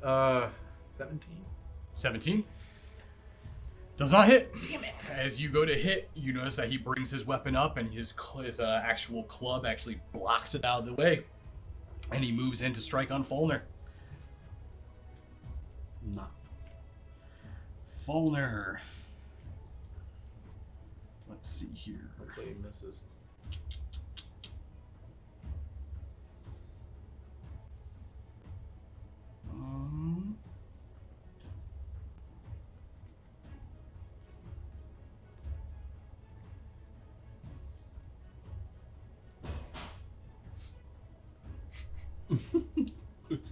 So, yep, he is going to go ahead and use Branding Smite on Fulner. Oh, I'm not healed, so it's not going to You watch as the weapon gleams with this almost burning bright energy. And he is going to make an attack on you. That is going to be 15 plus Yep. 7. Yep. That's a hit? Yep. Okay, so that's going to be a d10 plus the 2d6. That's going to be 7 plus 4, so that's 11. 1. Okay, so that's going to be 14 points of damage, and as the blow strikes up against Fulner's body, you watch as his body almost begins to glow and illuminate.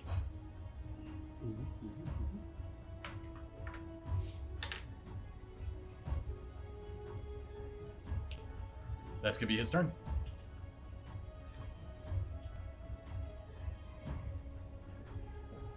So that brings us to Both top of the round. Which I'm going to go ahead and do a save here. Okay. You watch as this one manages to get back up. You see that they move over and they are going to make a medicine check. Okay. You watch as they pull the arrow and you see them cast burning hands as they go.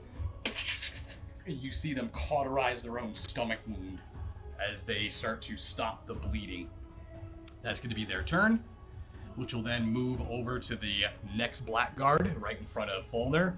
Fulner is basically fighting 2 of these guys in a narrow bottleneck, and this one's going to come raining down on top of you too. It's going to be another attack that's going to be 18 to hit. That's going to be a d10 plus 4. That's going to be 13 points of damage as he brings his axe and crushes down onto Fulner again. That is their turn. 1, 2, 3, 4. Fulner, you are up. Okay. I'm going to use Giant's Might to become large. Okay, so if you're going to become large, that means you are now invading both their space and Legic's space. So you're going to need to give me a acrobatic save. I'm going to need to do saves for them.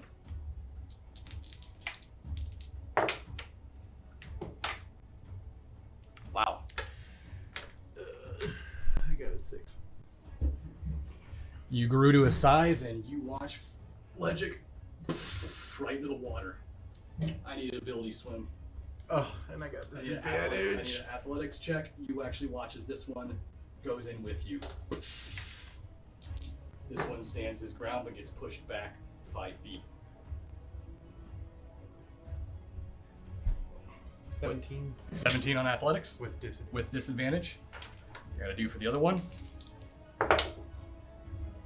Okay. The other one has armor as well. What type of armor are you wearing? Full plate, I think. Yeah. Okay, so that is not going to be a 17. Did you put the negative on it as well? What was the negative again? So you're wearing full plates. It's going to be also a -4. It's 13. 13? Okay. So the other one that went in as well is also wearing full plate. As you go into the water, you're trying to push your way up. You can see the red blood cloud coming from your chest wound from the arrow. As you're fighting to move your way up, you're struggling, but you're kind of making your way up. You look towards the other one. He's trying to fight as well as his armor's just dragging him down. Okay, Falner. I'm swinging on the guy right in front of me. Okay.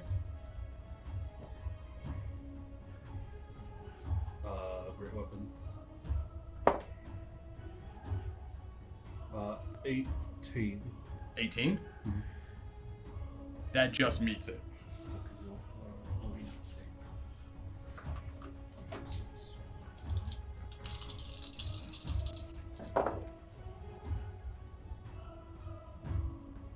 Two of those dice were ones. That's great.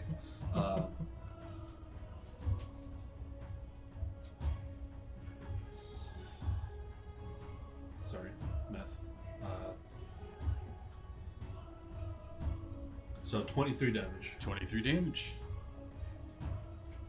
Nice bonus action. Can I move forward now? Can I move to the side so people? I'm not blocking everyone. No, you take up the whole place. You are literally a large No, creature. I'm sorry. Can I like move like right here, Oh, move up. Yeah. so like I'm not taking up this whole spot Did he take any damage by chance? Big dude? Which one? from Yeah. me pushing him out? Yeah. No, I don't think he took damage. He just got pushed. He got pushed back. Okay. Is that gonna be your turn? Yeah, that's all I can do. All right. Next up is the next archer in the back. He's gonna go ahead and look towards Lavende. Since Lavende was firing that, he's gonna fire both of his arrows at Lavende. Can I use the gloves on both of them? Natural 20 on one of them, and then the other one is going to be a 13 plus the 4. That'd be a 17. So can I use the gloves for both of them? Does it say? Does it say how many? Does it use an action, or No. I think it uses a reaction. it should tell you what it does or what it requires? Yeah, I can use my reaction to reduce the damage by 1d10 plus my dex modifier. So you get one reaction per your turn, so you only be able to catch one of them. Can So I catch the nat 20? That'd be a good idea. Actually. So ways to get more reactions. So that is 12. I got 12. 12 to reduce the damage of it. And if by chance Did the 17 hit on the other one? just hit. Okay. But by chance, if it only does 12 or less, I do catch it. Okay. So the critical one is going to be 5 plus 8 plus 4, so it's exactly 12. Okay. So yeah, I'm just. So you catch one, but the other one comes flying down. He's going to bonus action. He's going to use his Archer's Eye. How much damage was that?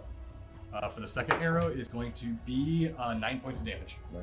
9 points of damage. And that's going to be their turn, which brings us to Legic. Try my damnedest. Give me an athletics check. Oh my gosh. Thank you!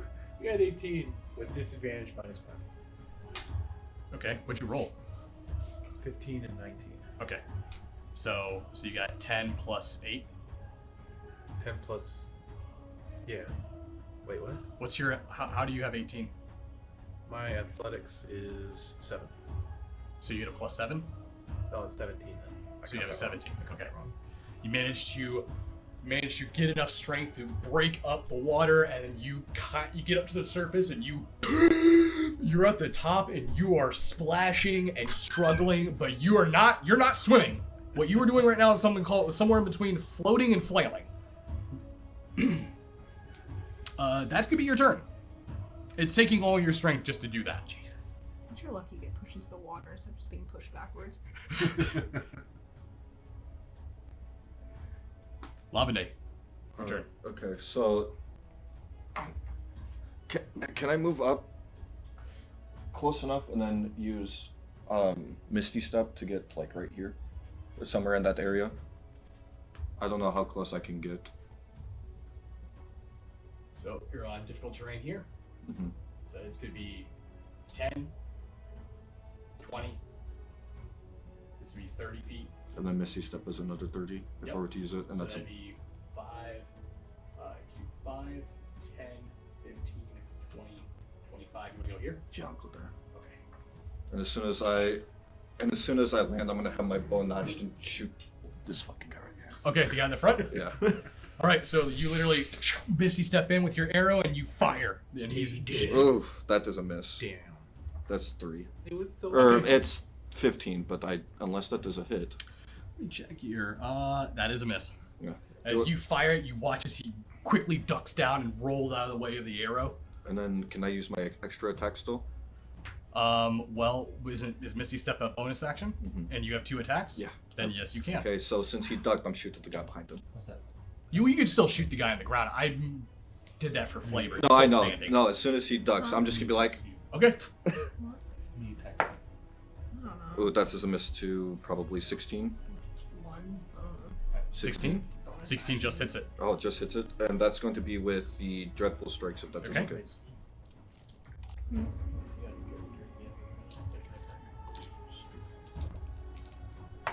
For what am I looking for? 12 damage. 12 damage. I'm just gonna be like, sorry, my guy. Bam. I can do. You fire that next arrow into this one behind him. Jez, you are up. Now she could do some damage. Well, unless I use the fucking Christ Walnut, I'm gonna get out my 50 feet of rope, and I'm gonna go towards where Legic is actively drowning, Oh. and no one's paying attention. So I'm gonna tie that to a tree that's nearby. There is currently no tree.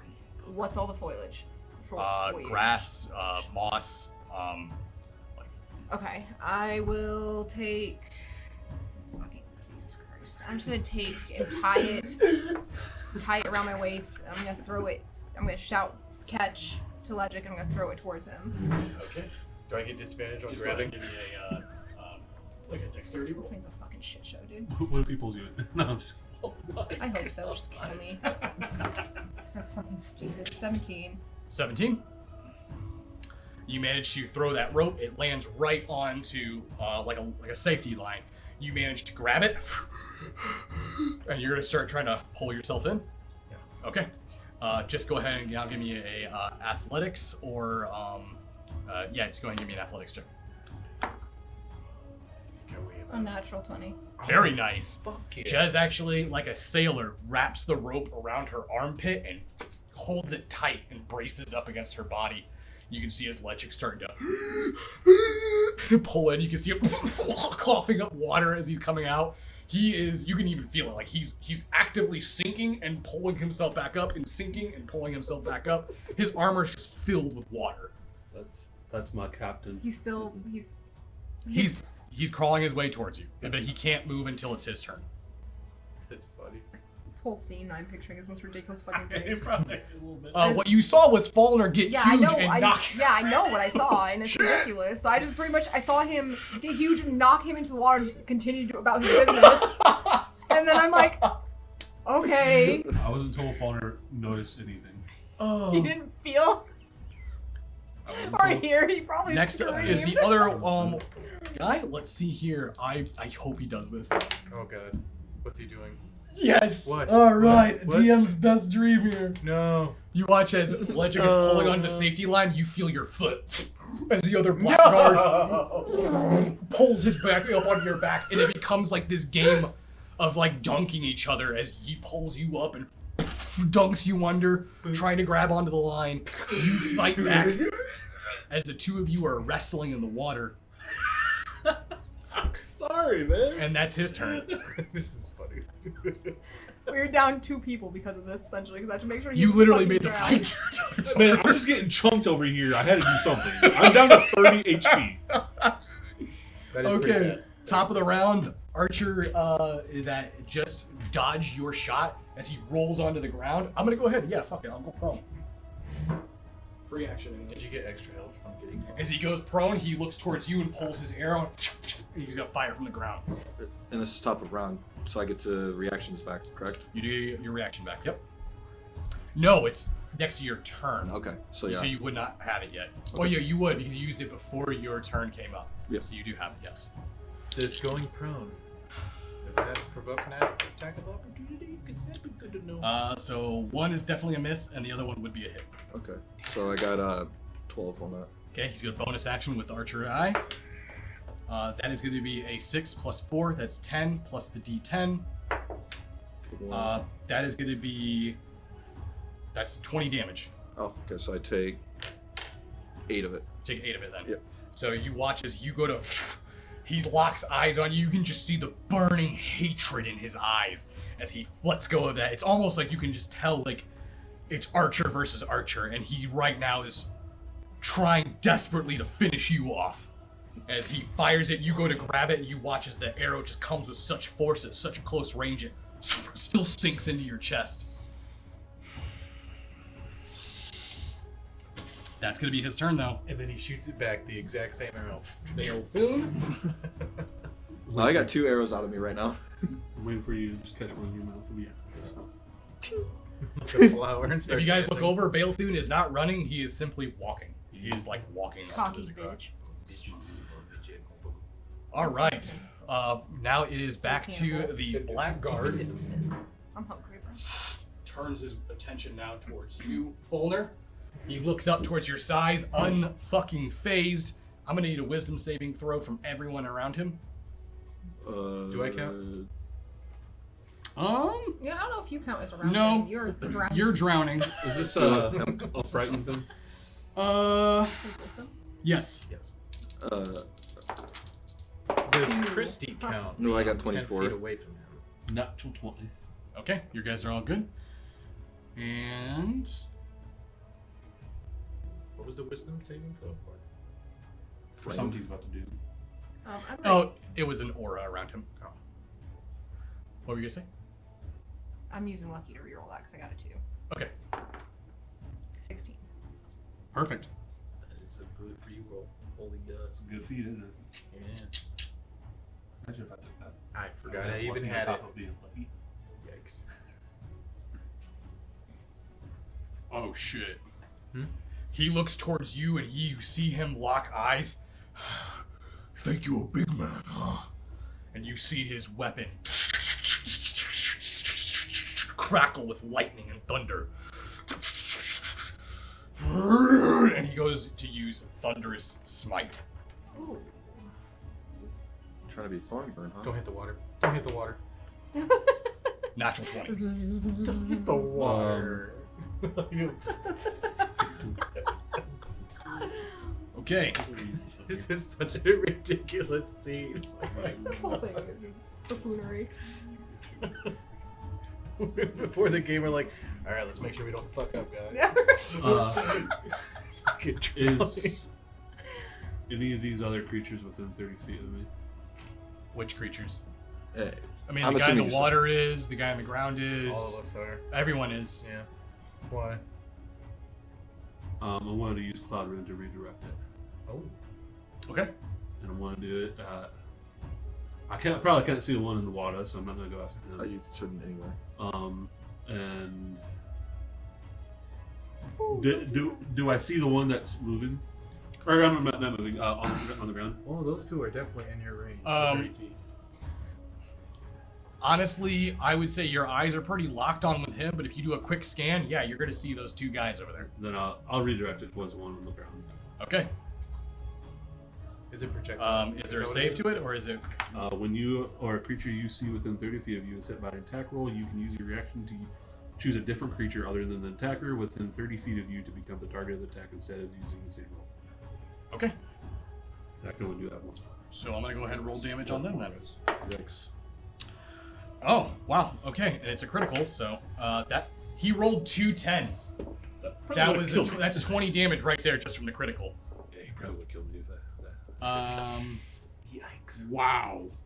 That was yes, that'd been 27 base without the thunderous smite, and so I'm gonna roll the thunderous smite now with it. So that's gonna be a 6 and a 4. That's 37 points of damage. Exactly how much health I had. You had literally 37? Yeah, Yeah. that would have killed me. That's like fate right there. That's fate. That is the dice god's telling you that was meant for you. I was afraid. I was like, I don't think anyone's close enough for me to use this. I'm gonna have to take this. You use that. You watch as Fulner brings up his blade, and you see as the rune illuminates across the thick blade of Scarbreaker. That strike comes down, and there's this quick flash. And as this flash bursts out, you watch as the spell and the attack gets redirected. And you watch the guy on the ground who just got done firing his arrow, Fulner. You watch as you look in his eyes, and you just see his chest just explode open, and the blood just sprays into your face. That guy got a taste of what Warzone feels like. I'm just gonna look at him and then look back up at the other guy and be like, Your turn. You sure you want to continue this? And that is going to be his turn. So that brings us to Fulner. You are up. All right. When you're sweating in battle, Can I? you sweat. Is it Legic close enough to the water and me for me to like swoop down and grab him? I think I'm 10 feet from If you do that, you are going to get an attack of opportunity against you.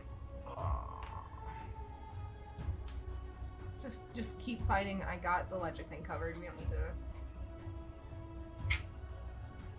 All right. Action attack. You got this.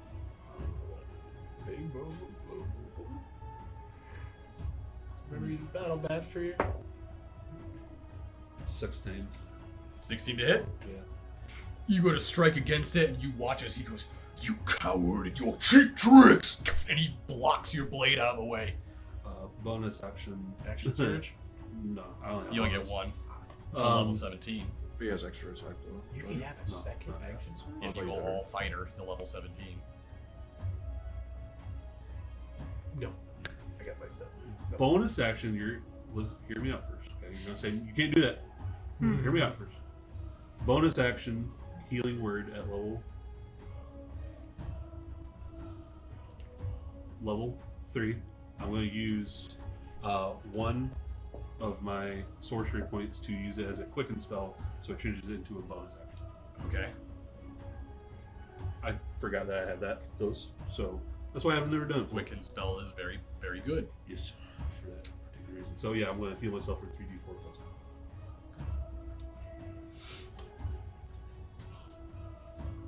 I can't remember if casting a spell in front of the enemy causes an attack of opportunity. They have to think have like a did. mage hunter or something. Oh, that's Yeah. right. That's right. In Pathfinder it did. That's 3.5 is still so like hard in my brain. Sometimes I get it mixed Yeah, up. I remember in Pathfinder it was a problem. So I get back 14 points. 14 points of damage. Okay. Is that your turn then? That's my turn. I can't do anything. All right. Next archer, the one in the back. He just watched his friend explode. So he is now going to try to finish his friend's job by going after Lavende. He's going to fire both of his arrows at Lavende again. Or this guy's new. First one is a 12. That's a miss. Next one is a 19. That hits. That one does hit. Okay. So that's going to be the 6. And then he's going to use Archer's Eye. So that's going to be 7, 6. So that's going to be 15 points of damage. So he fires that arrow, striking you across your arm as you barely got out of the way from the shot. That's going to be his turn, which brings us to Legic's turn. Legic, give me one more athletics chest. You no longer get the disadvantage. You were just going to roll normally, but you still got to have the -4. Okay,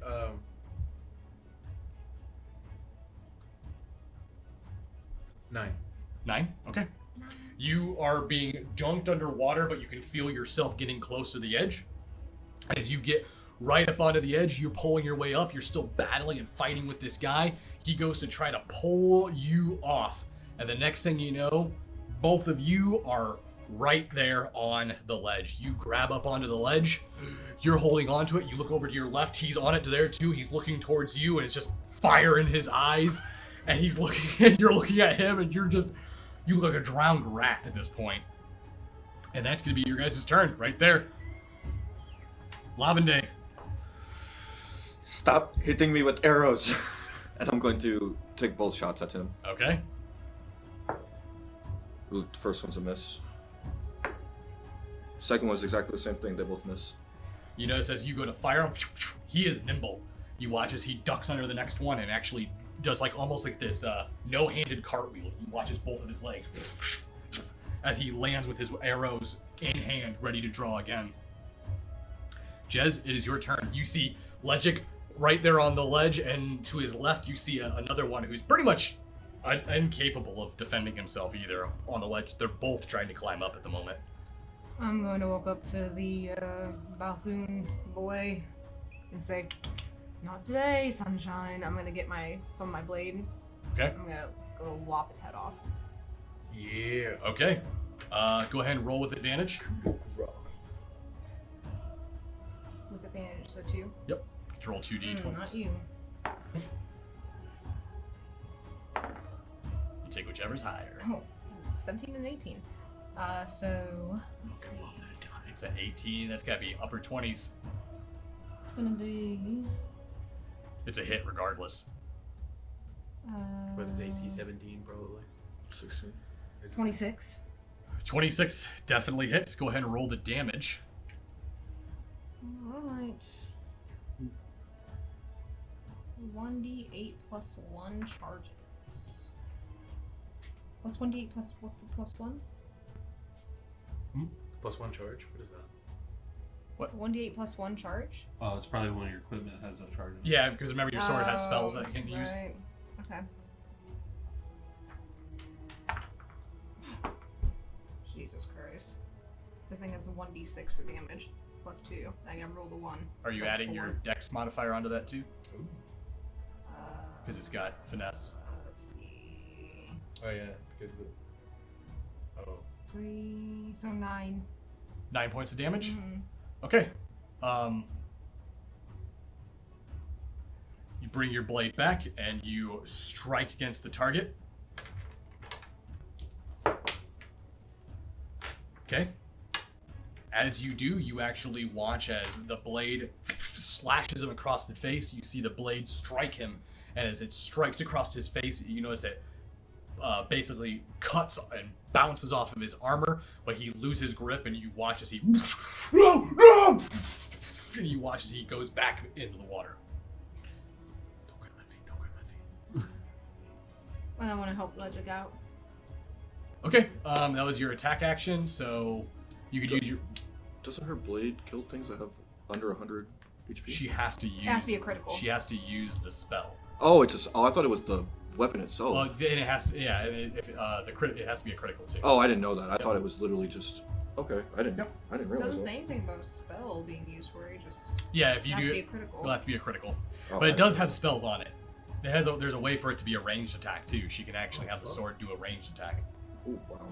I only knew the one thing. Okay. So yeah, he is going to try to grab you. He fails. So as you feel his hand grab back onto your leg, you manage to kick it off, and you feel his grip slip as he falls and begins to sink down. Trying to into grab the me water. again! Oh shit. Oh my goodness. Which brings us back to the top of the round, and that archer is dead. So we go to Balthoon.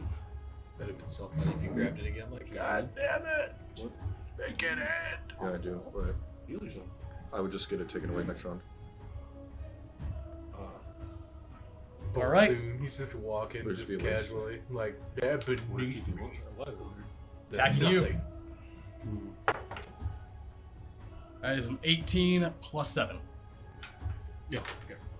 Okay. Have you beat on the 18? He's going to roll his weapon.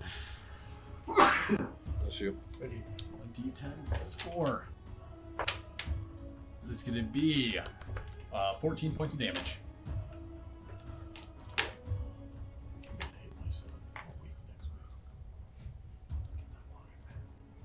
I'm gonna give it a 5-day try. Ooh, 37.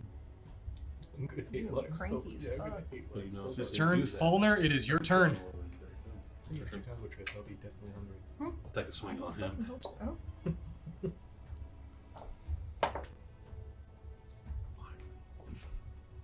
26 to hit. 26, that is a hit.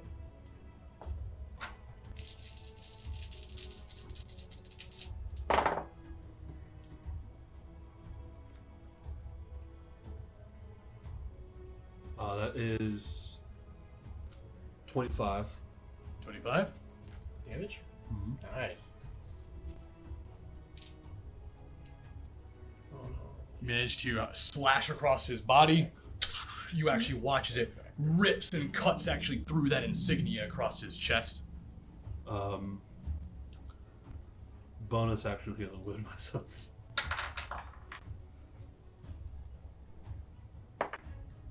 How many times can you use Quicken Spell? That wasn't quick. Oh. It's an actual bonus Okay. action. If I did cure wounds before that was. Oh, okay. Now I'm doing healing word. That is 8 points of damage back. That's your turn. That's my turn. Archer looks towards Lavende, fires both of them. Both of them miss. As he pulls back both arrows, he goes to fire, and you do the exact same thing. You predict his shots, and you move out to the left, move out to the right. That's his turn. Legic, you now pull yourself up. You're standing up on land now. Gasping for air, you feel all the water just dump out of your armor. Yeah, mate, I should have warned you. The biggest threat when we're fighting is going to be Fulner.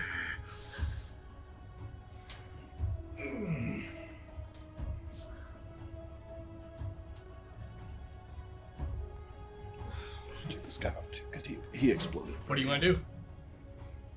Question. For realism, what happened to my halberd? You had a...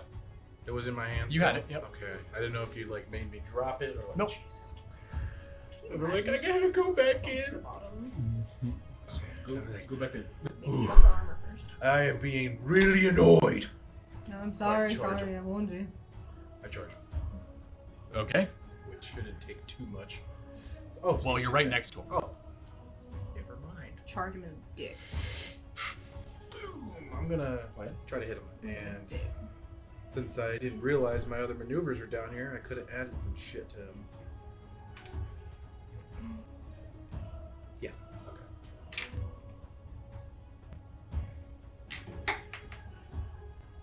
Okay. Yeah. Okay. There we go. 17. So that's a 20 something. Why can't I count today? 26. 26 to hit. Yep. That's a hit. 26, 1d10 plus 5 for my superiority die. I'm going to use disarming, and I don't think it's going to work on him, but I'm going to give it a go. What's the strength save? Yeah, I'm okay. DC 15. There's a good chance he might get it. Rolled a 2. What?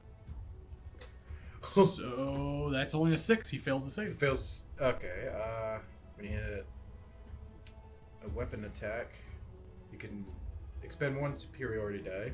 Hit the damage, disarm the target if he fails saving throw. DC 15. Yep. So do the damage. He's disarmed.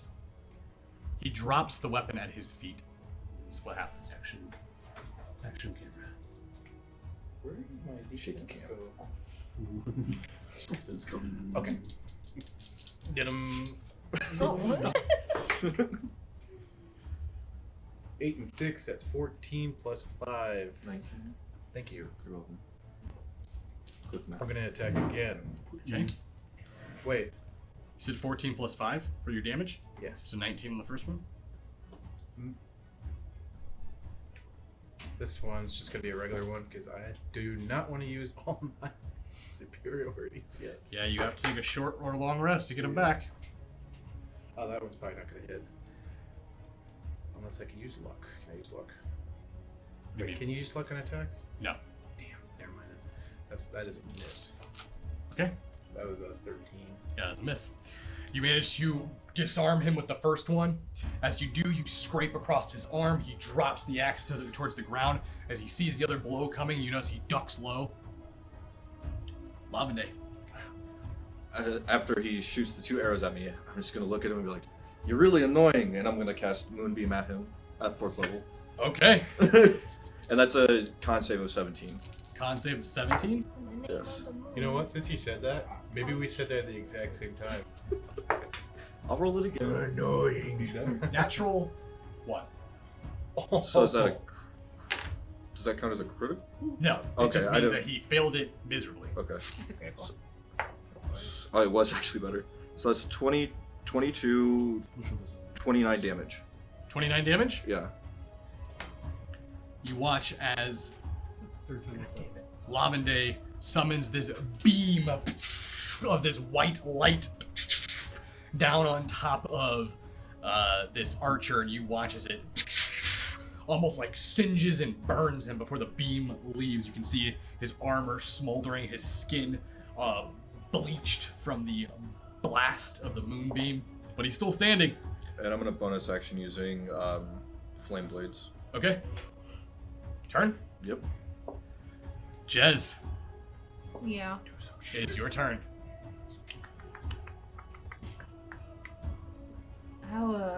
How bad's he looking? The big dude with the armor? Yeah, the one next to me. Yeah, he's pretty banged up. He's getting pretty much triple teamed at this point. Okay. Trying to get up on him. All right. So it's double, so this is 10. Beep beep. Beep beep. 20. There. And he's facing away from me on the map. He's looking towards Folder. Okay. You. Does that give him disadvantage? You soul drinker, because the None of you guys have Damage pack sucks. tactics or any abilities that would give you guys advantage, so. All right, I'm gonna take a swing at him. Totem Barbarian with a wolf totem was there, then yes. I could summon a beast. And it gives the beast pack tactics. Pack tactics, yeah. It's the same thing, as long as an ally is within 5 feet of the target. Mhm. You get advantage on the attack. Wow. Really good for 24 rogues. to hit. Beautiful. That's a hit. All right. And then, fuck you.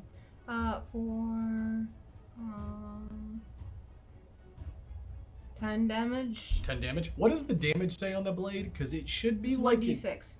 It's 1d6. 1d6 plus It 2. should be a d8 plus like 14. No, that's not What what it kind of says. blade is it? It says 1d6 plus 2. It's a legendary blade. What's the plus on it? Plus 2. That's not right. What kind of sword is it? I didn't Like, make inside I need short or to. long? I need to look at that. Is it a because- long sword? No, it's like a cutlass. It's a legendary sword. It's supposed to be like a +4. I would say a 1d8. Okay. 9 damage you said, or 10 damage? 10. I think the It plus also 2 doesn't say on what a it. critical is. Yeah, the plus 2 on it is just because of her dex. If it has Okay, so finesse, it doesn't have I any. don't Of, think. Yeah, I don't. I think so you it doesn't have to any of add- the stats. Click on the actual sword stat, like sword. It should say it in its description of what it's doing. Oh, you look at it already. Yeah, that's what I'm looking at. Oh yeah, you gain a +9 bonus to attack and damage rolls made with this map. So it Yeah. automatically does 9 damage. Oh my god! You already get another job. 9. Oh shit, I looked right past that. I went straight to the book text. Yikes! That's an extra 9 damage. So 19. 19 damage. Okay. Why wouldn't I just add it to the I know. plus? Because it's a created item, so you gotta look at the description of the blade. Oh. It's okay. if it's a homebrew item, D&D Beyond doesn't recognize it. Good 9. Right there. Alright. So plus 11. There we go. Okay, Now that it's works. fixed. we just overrid it and just add the extra 9 to it. Well, that's a lot better then. I was feeling a little lame. And I'll switch that to a D8 too. It's supposed to be a D8 of damage, not a You're D6. just like, what's Okay, so you Weapons watch plus as Jez with the hex blade moves up and strikes across the chest. You see the cutlass carve across the armor. I think he has to do it.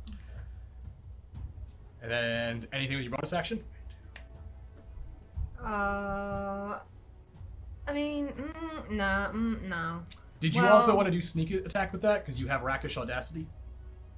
Rakish Audacity is, Oh, only if you're fighting them solo. That's right. Rakish Audacity is the +4 modifier to Charisma. Let's see. Go away! Oh my god, this fucking app kind of makes me mad sometimes. Fuck off, dude. Go away. Click on anything that's not there. Yeah, There we go. it's weird when it does that. You don't need advantage on the attack roll to use your sneak attack against a creature if you're within 5 feet. So... yeah, I can... so it's just an extra 3d6. Yeah. So you can do the... There's a cool thing about swashbucklers is they can do sneak attack damage without advantage. Another 14 points of damage. Another 14 points of damage. Anyway, please say it. So with that, how do you want to do it? Ah! Yes! Fuck him!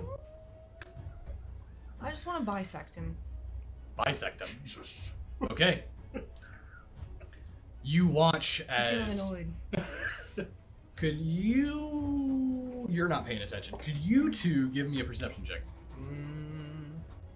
Because you're looking at your moonbeam guy. 19. Okay. 18. Alright.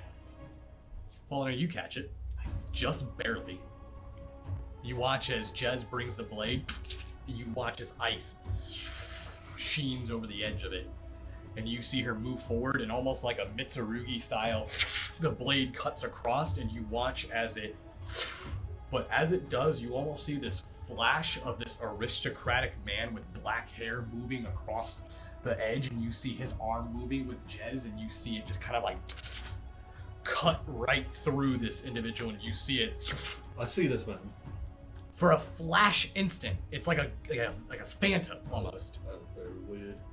And as you see it bisect this individual, you watch as his body, before it falls over, you see it. And you watch as that blade pulls what looks like a soul into the blade of the weapon. Whoa. I got a clue. And as you do, we're gonna upgrade that sword. Okay. So How about that? that's your turn, Jez. That's my turn. Okay, and the last blackguard takes 146 points of damage from drowning. What? Yeah, he just drowned. 146 points from drowning? Is that what you just said? Yeah, when you drown, when he goes unconscious, no one's gonna save him. He's just gonna die. So, Yeah. 146 points of damage. Is that I'm much never health getting He you didn't take any damage. No one hit him yet. He literally walked up to fight. Faulkner pushed him in, and that's where he's been the whole. Sounds like getting large was the right That could have been way you, to go. Legic. That could have been you. It was this close to being you. But someone had a rope. Too bad they didn't. Too bad they have a frying pan on it. Yeah. Okay. Could have been pulled out faster. So Brings us to the top of the round. Oh boy.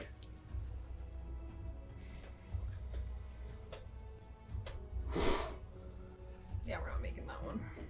We ain't making that, boys. Yeah. Unless someone can teleport. I mean, I can, but I wouldn't be able to make it. You also probably shouldn't go by yourself. Yeah. Well, I'm the closest one to being dead, so. You notice the one with the moonbeam that you just struck? He's standing there looking at all of you still standing. He looks over towards Balthune, who's on the temple already. You're on your own, Balthune! And you, as he grabs his amulet, and you see him, a black smoke just, as he bamps out. Interesting. Amulet, huh? Yeah. Okay. So, at this point, you guys are out of combat. You guys want to dash? I Yeah. would. No, Actually, I don't. I want to use medicine check to get these fucking arrows out of me. Okay. You don't have any arrows sticking out of you. Oh, I thought they were stuck in me. The ones that are stuck in you are in your armor. Oh, So you're okay. you're okay. I thought they were stuck in me. If they were stuck in you, they would be like criticals that would have hit. Real quick, Oh, okay. Lavender, you look kind of bad. Yeah. You look a little rough. Do you want something that's kind of like While this What do you is say? ease it a little talking, bit? all this talking's happening, I'm pulling out my Mac. Macabre. Citern. I'm going to use. What did you say?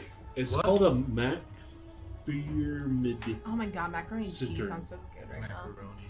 Oh, the Citern. Just say the Citern. I take out my Citern. I am playing a melody that takes out 1, 2, 3, 4 charges. We're casting Fly, and we're going straight. Okay. While we're flying, can I put a ring on Lavende's finger? Wow, she really likes it.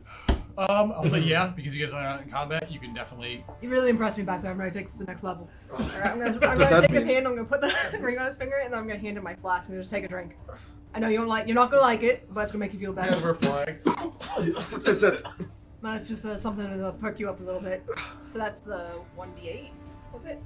For the regular healing potion level?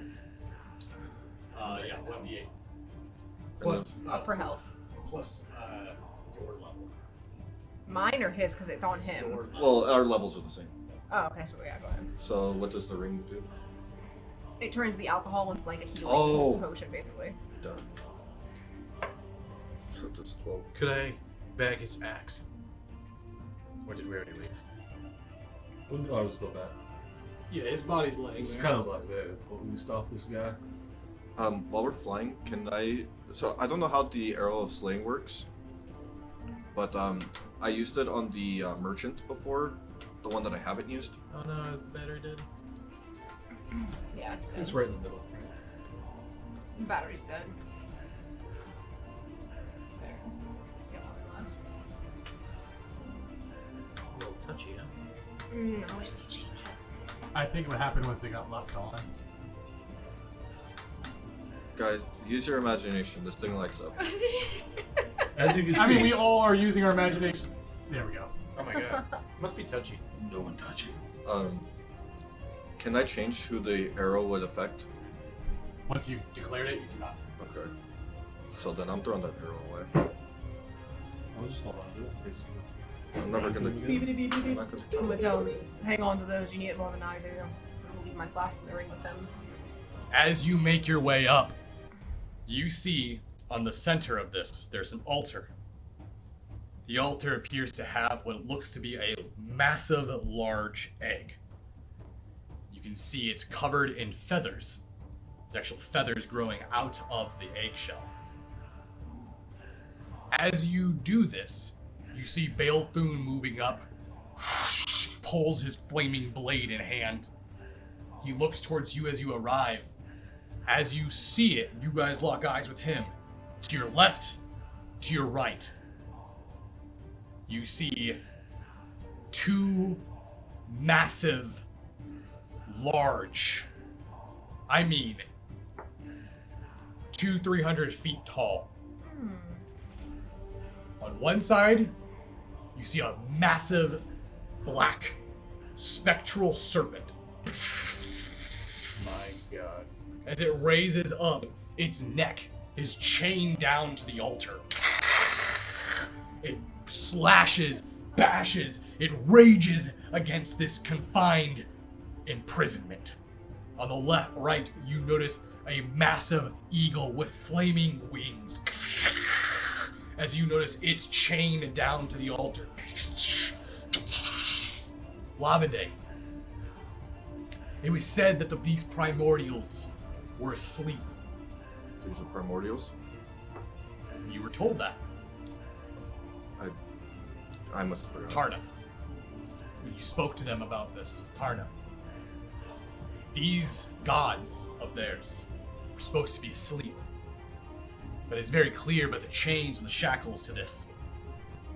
This is not sleep. This is a prison. Balethune looks towards all of you, and you all hear the sound of that whispering voice.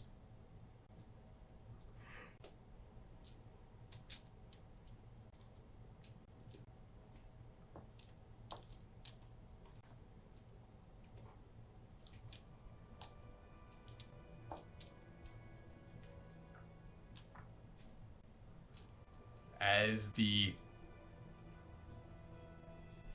shadow begins to reemerge and loom over this temple. You see that massive figure shrink down. You see this red, furless creature, these large, almost bat-like eyes, pointed ears, large, fanged teeth, and claws as it looks towards you. Its body moves in unnatural, unnerving ways. As it moves towards the egg, and it runs its claws along the side of it, almost like tending to it. Belthune looks. You speak to me. This is a prize for Asmodeus. You will not stop me, creature. And as it stops it. Why would I want to stop a denizen of hell? This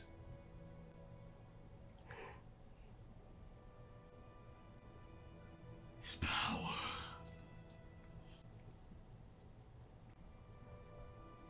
What is your game, demon? Tell me your plot. No plots.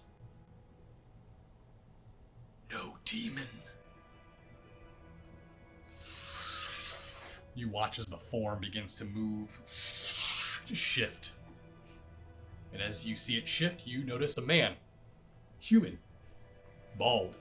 Large, gray goatee. Black and silver robes.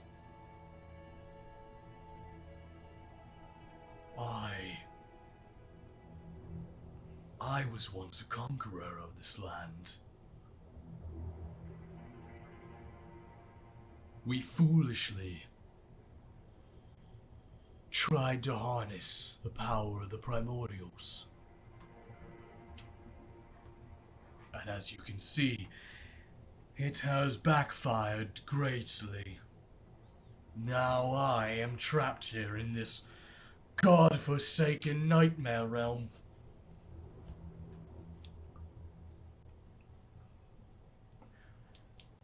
So you will not stop me from breaking the egg. If you break this egg,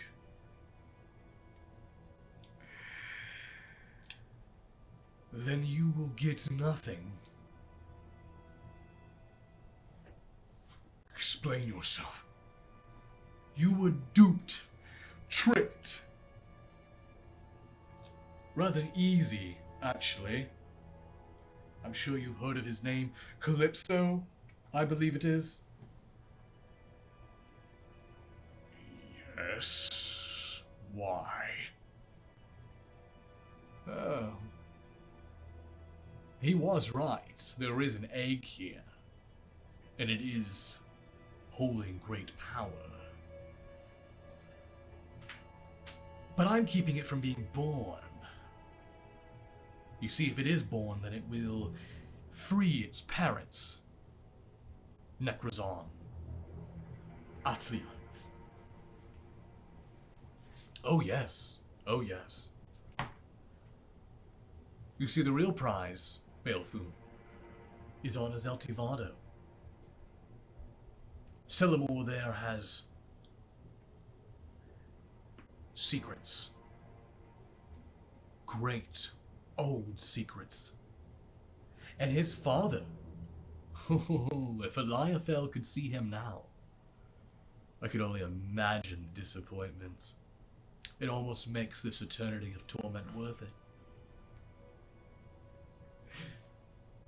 But I can see you have spunk, and you have exactly the type of mentality that the Netherese had when we started our conquest. If it wasn't for Karthus and his foolish folly, we would control this world.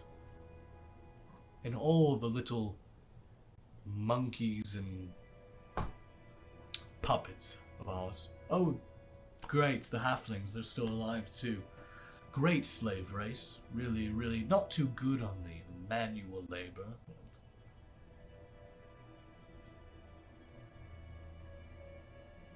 I'll tell you what.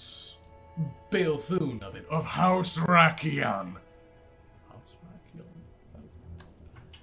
You get out of here, take your men, get to a Zeltivato.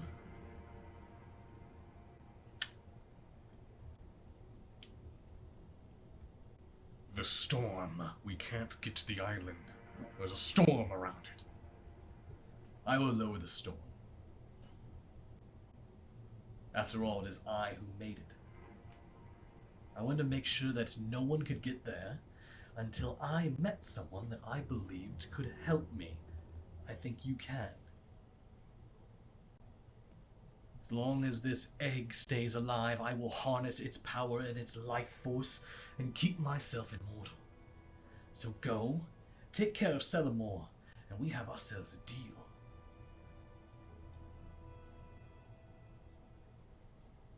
He looks towards your group. Too easy. You watch as he grabs his medallion and you see Balthun disappear. You notice that just this mage now stands before you. So I just have these 4 intruders here in my own personal prison. Coming to stop me. Coming to free these primordials. Oh, no, you're trying to get to his Zeltivato too. Yeah, I suppose you're gonna try to stop us or something. No, I don't care if you go to his Zeltivato. Going to bring my helmet up. As you bring the helmet up,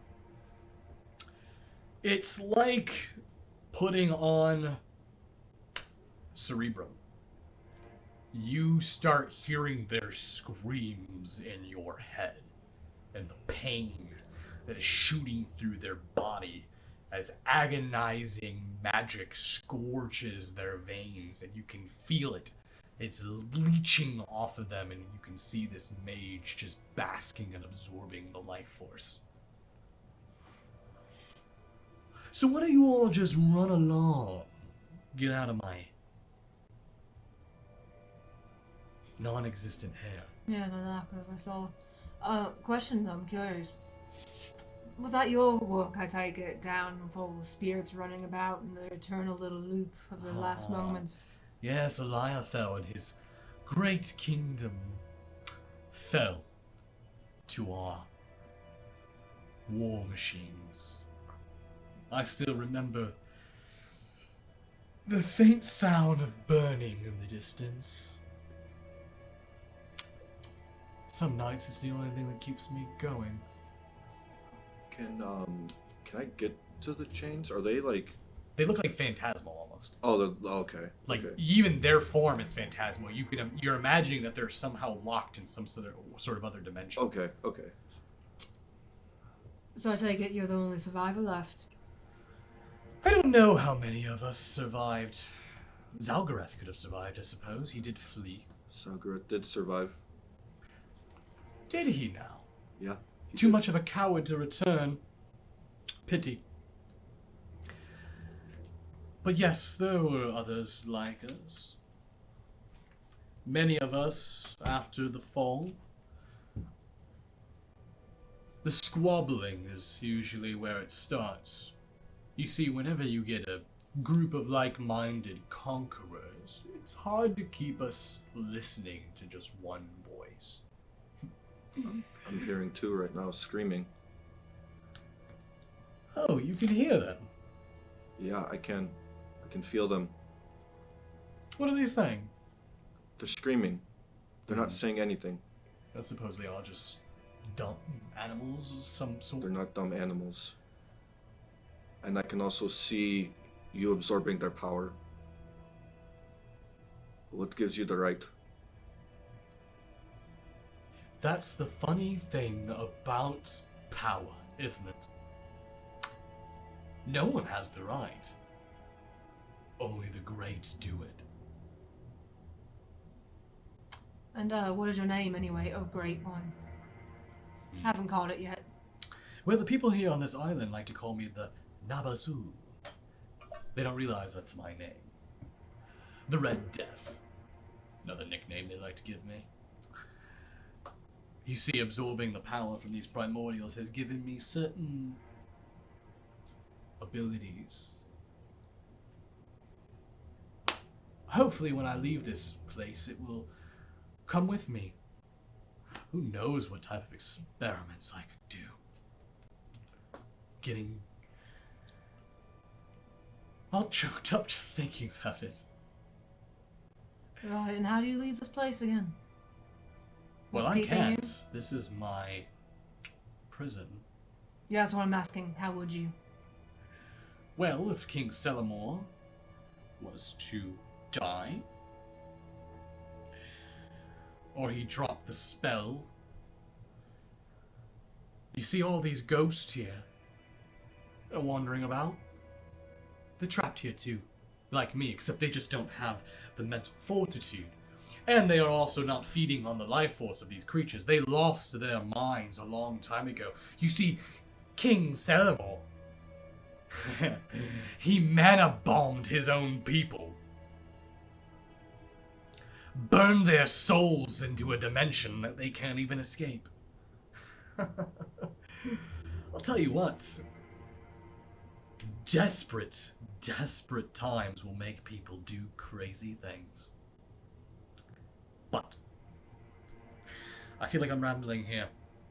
You're going to try to free them, aren't you? I can already tell just by his eyes. Look at him. As if looks could kill. That's the look. Right there. Yeah, no, I don't know if we're gonna try to do any of that, but we're definitely gonna try to stop Balthune and Calypso. That's our agenda. So. So you're fine with me just staying here and just leeching off these creatures until you go and help Balthune kill Selamore, and I can. Don't know what I'm supposed to do about it. Oh, and here I thought you were all going to attack me. I mean, he might. Don't know what you're capable of, so I don't know if that's a wise decision. We are in your little domain, after all. Oh, this is not my domain. This is a prison. This Was that not you earlier? Is the Titan breathing out smoke? Yes, an illusion. Yeah, so essentially it's kind of your domain if you could do things like that. So... Unless you're offering for us to attack you right now. No, You're no, really I'm that not. bored. It's been a while since I've had communication with another person who can speak. It's honestly quite enjoyable. They don't really talk much, they scream a lot. This egg will never hatch as long as I'm here, and these ghosts are about as enjoyable to talk to as this one. Hasn't said a thing. I don't think he has much to say to you. Or that one. You called him a slave race. That is true. I did do. Are you not one? I figured he was like your hireling. No.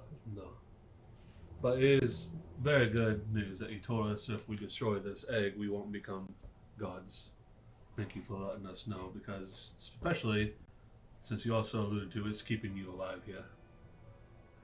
So,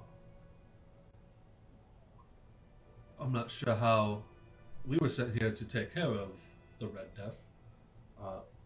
Why don't we start with this egg here? I wouldn't touch the egg. It's very delicate. If it'll make you feel any better, you could just always go back and tell the people, what are they called? The Matgila people that think there's some sort of bloodline curse. You could always just tell them that you took care of me, and then that will be that. Bygones be bygones. Are the two primordials the only voices that I hear? you hear them screaming, but you also can hear the faint heartbeat and sound of the egg. And it sounds like it's already, like, it should have been born. It should have been born a long time ago, but he's keeping it from being born. I'm going to lean over to Jez. Jez, I can hear the heartbeat in that egg. Alright. The thing should have been born. Okay. What do you propose? I don't know, because I don't know what he can do, but... Anything about this little rendezvous that I need to be aware of? Are we talking tactics here? I'm very good at it. I was a war general. Yeah, it's very clear you haven't talked to anyone in a while. You talk a lot. I'm just gonna be like, I think there's only one thing we can do. If that is what? What are you planning?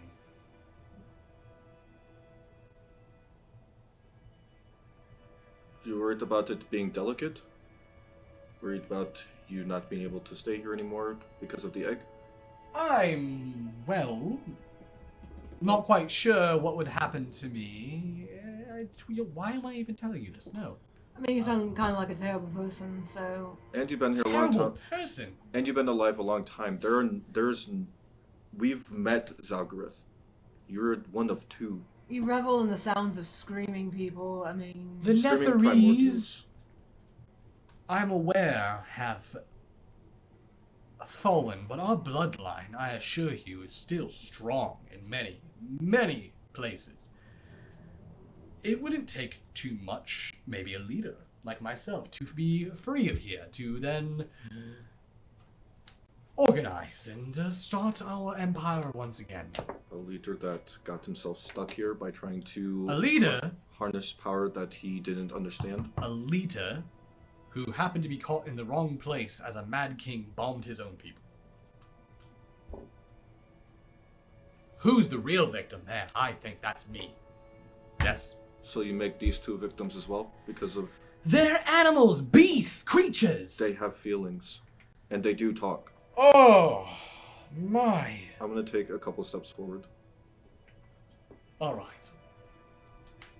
Fine. I haven't had a good challenge in a long time. So, if we're not going to talk and be civil... We've been civil.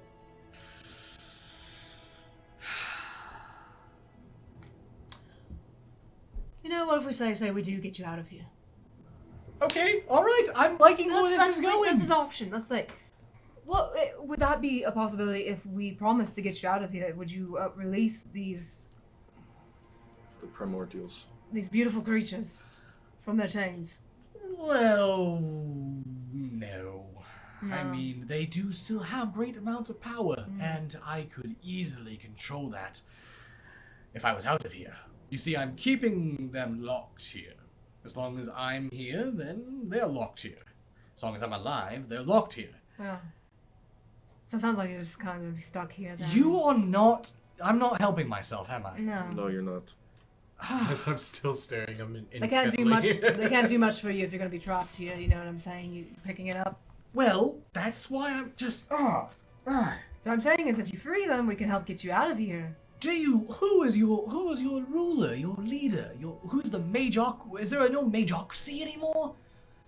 We're pirates. We don't really have a ruler. Pirates. Yeah. Who is my ruler? Untouchable.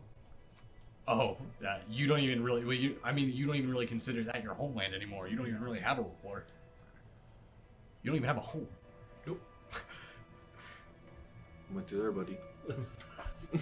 That was by choice. I mean, What was technically, yours? he's It a wasn't my prince, so... A prince? Of what bloodline? Don't really think he would know who the Boldstead or the Bullies are. I have no idea what that is. Where's that at? He's a giant king, so there's that. A little short to be a giant, but you're working on it. He gets bigger. He gets bigger. A lot of guys say that. Yeah, well, I've seen it. He just did it a little bit ago.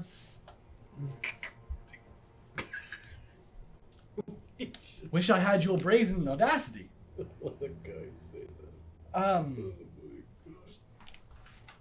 I'm sort of, pardon me if I'm socially awkward. Again, I'm not sure how long I've been here. Time doesn't work quite normal. It's been 2 days.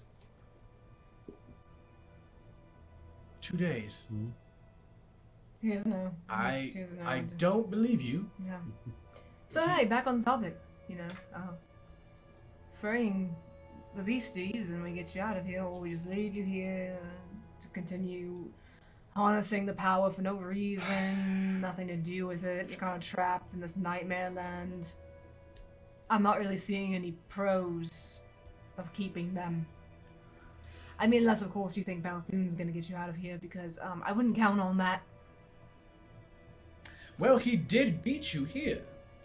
But He's not a man of his word, is what I'm saying. And he didn't know you were here either. Also, we plan on stopping him, so... He was also here with a whole group of people. Do you see them anymore? But if there's anything good about a war general, it's eyeing your opponent's weakness. And if I wasn't mistaken, as he looks at all of you, you all look pretty banged up. I'm fine, thanks. I don't see 4 strong warriors. I see 1 in good shape and the rest feeling like shit. So, And I see a sad bald man clinging to useless power for no reason. it is not useless, and I am not sacrificing all this time here by myself and not getting anything out of it. And you're going to be just like Balthoon. At least he's willing to negotiate, and you don't seem like you are. We tried. We gave you an option. You didn't want it. Your option was me getting nothing. You get No, freedom. you get freedom. That's what you get. But hey, you know what's fine? You stay here. Go about your business. Continue being trapped here by yourself, going slowly insane. That's fine with me. Okay. You're right. I am feeling a little bit worse for wear. We have other things to attend to. How did he bamf out of here? Was there a spare amulet somewhere? I use cure wounds myself. I've been thinking about that for a good while. How are we leaving? I could probably get an amulet off of those bodies. God knows where it'll take us. God knows where it would take you. I could help you with that. Oh? Yes, I could. How so? Well, you see, the thing about magic is I'm what you would call a fucking expert at it. Oh. I mean, talk's cheap. You have to prove that. Do not try to play on my ego. I already know it's the size of the world, so... The world is a lot smaller than Okay. you remember. Here. New deal. 2 new deals. Mm-hmm. Maybe 3, but we'll see how 2 goes. First idea, I free the free the egg and let you and send you out of here, and I will hope that you can deal with King Celamore before I wither away to dust. Then I get my freedom.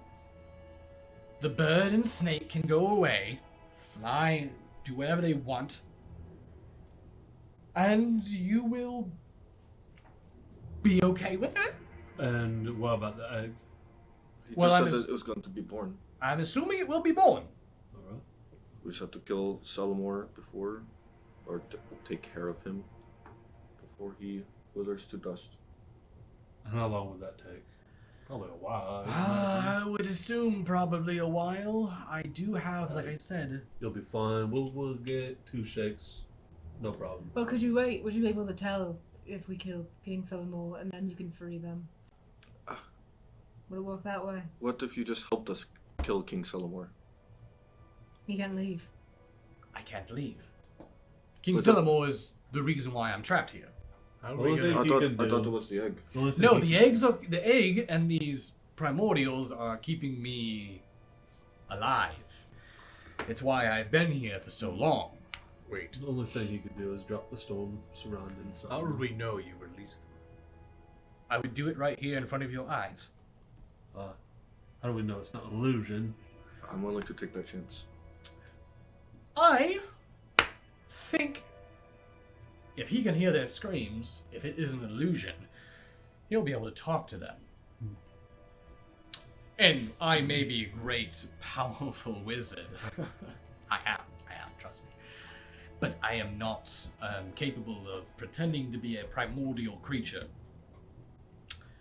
In fact, that's quite beneath me. Alright, then, do we have a deal? You free them, then in turn we free you. Okay. And, hold on, what would you do with your newfound freedom? Well, Who cares? Let's just get this over with. it sounds like much time has passed since I have been trapped here. So, first thing I'm going to do is I'm going to find Zalgareth, wherever the fuck he is. And then Zalgareth and I are going to have a little talk. One of us will kill the other one, most likely. And then... yeah, I'll just kind of go from there. You can retire on an island. Get a nice little summer I have home. been on an island for a little too long. Kind of want to get away from an island. Retire on a mountain. I don't fucking Mountains know. sound great. It's none of my business. I don't care. I Lots just of want to get out of here. arid, fresh air. Oh, that'd be fantastic. I think we have a deal done. Yeah, yeah. Please God, let's have a deal. Sounds like a good deal to me. All right. Can't believe I'm doing this. Same. Give me a moment. Shut up, father. You watch as he seems to prepare a ritual spell. As he does, you notice he sets components on each area.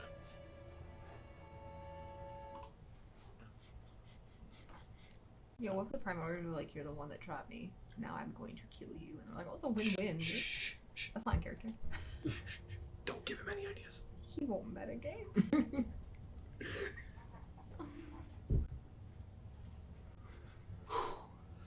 Anyone here, by chance, happen to be a...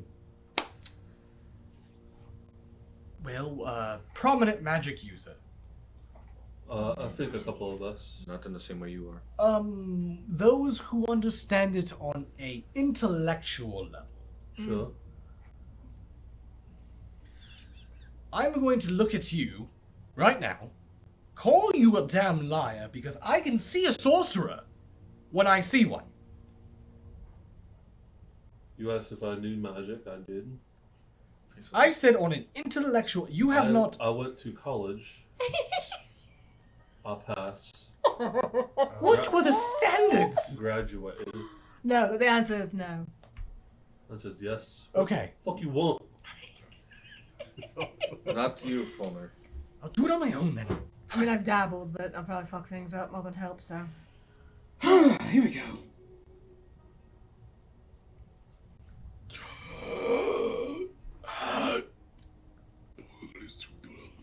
I am. Dodge the bullet on that one. What is he doing? I don't know. Some sort of ritual.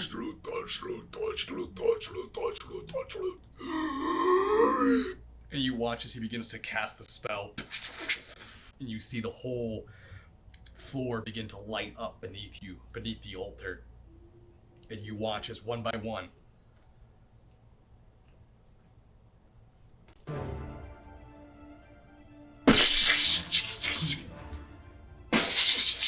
as the chains begin to break, and you notice he continues pushing and holding the spell. You watch as his robes begin to fly back, and you all feel a gust of wind shoot through the area. As each chain begins to break, one by one by one, you see the serpent, Necrozon, and the great eagle, Athlia,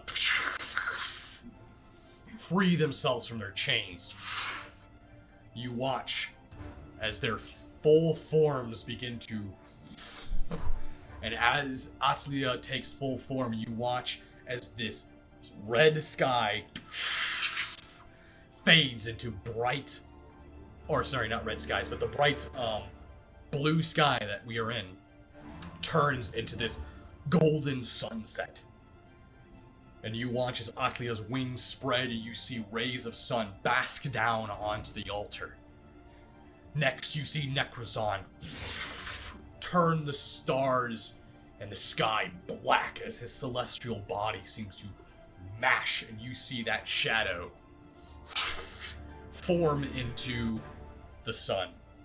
You watch as both fire and shadow twirl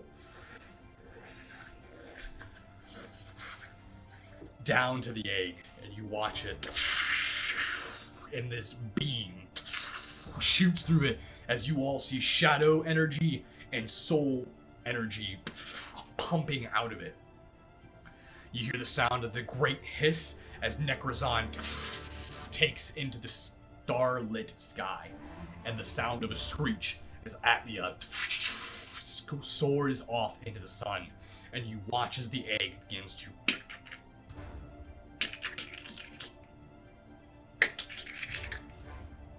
and crack. And as it does, you watch his wings spread out and a serpent's body rise up in physical form as you watch as a physical primordial was just born in front of your eyes. Oh, can I cast Commune? You don't even need to. Oh, okay, cool. You see it. Thank you. As its body, you all hear it.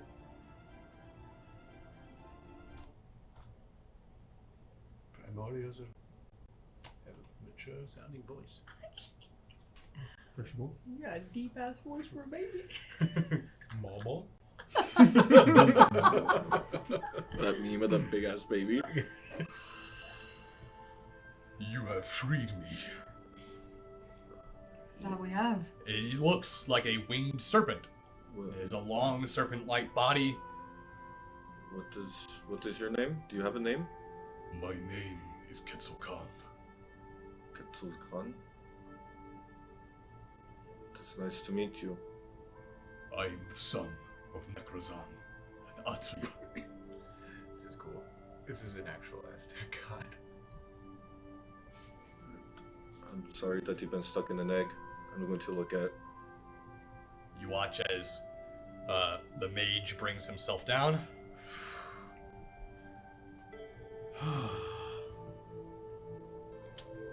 And you notice he collapses and hits the ground.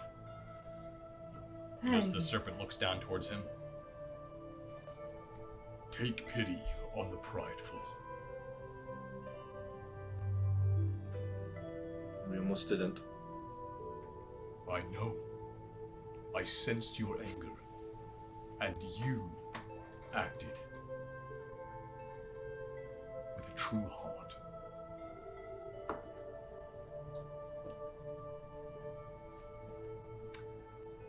Listen, I hate to be asking for favors on your birthday, but we kind of have somewhere we need to go. Is there any way you could help us get there?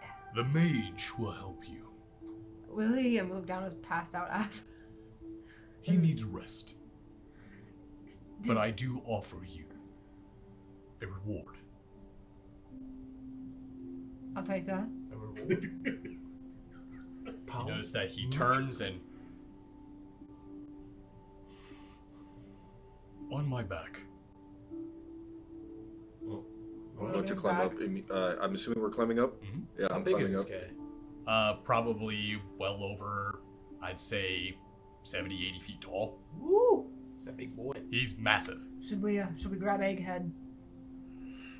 Yeah, probably. I will return you in time. Alright.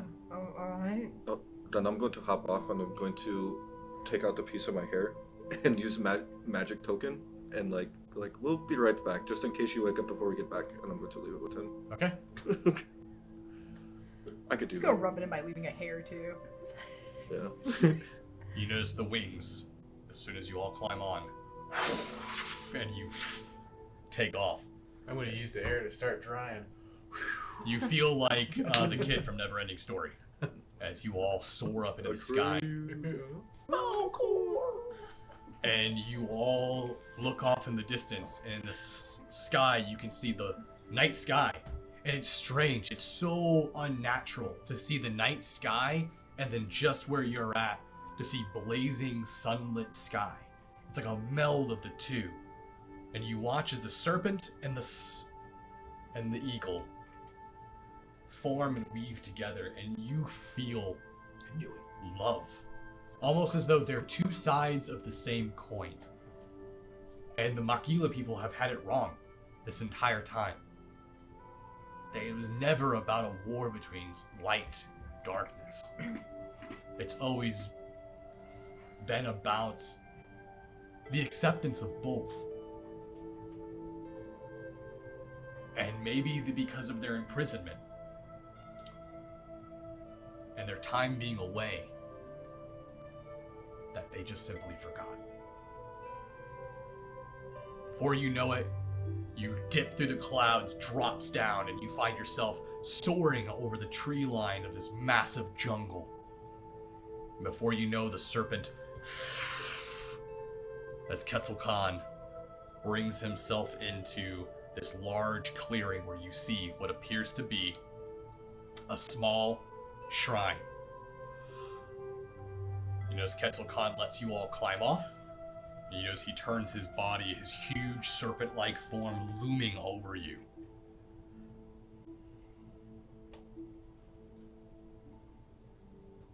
Upon this altar, there will be a reward for all of you. You may only choose one. Your heart will choose the one you need.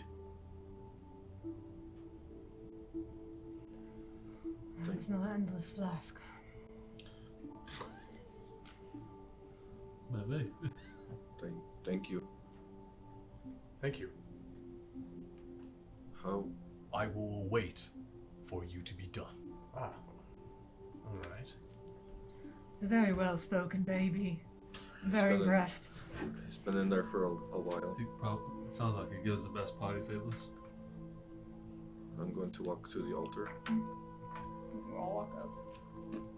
As you go to walk towards the altar, you notice that Quetzal Khan, your reward is not there. What do you mean? I have something special for you. What? You are a speaker of our kind. Not by choice, I don't think. You have the great soul. Not all are born with it, but all life comes from it. When you die, and at this point, are you guys all staying around him, or did you guys already walk up to the altar? I'm going to the altar. My So you went up to the goes altar? straight there. Go to the altar, so you guys don't hear this, just Lavende. When your time comes, and you pass from this plane,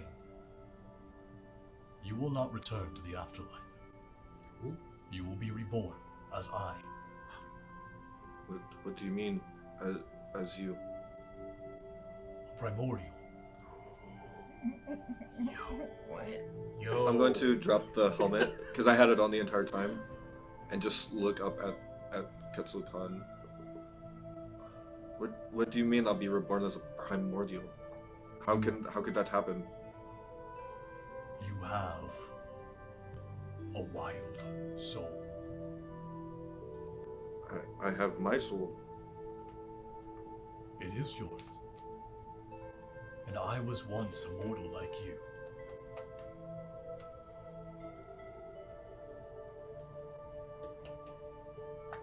And I hope to see you again. You will.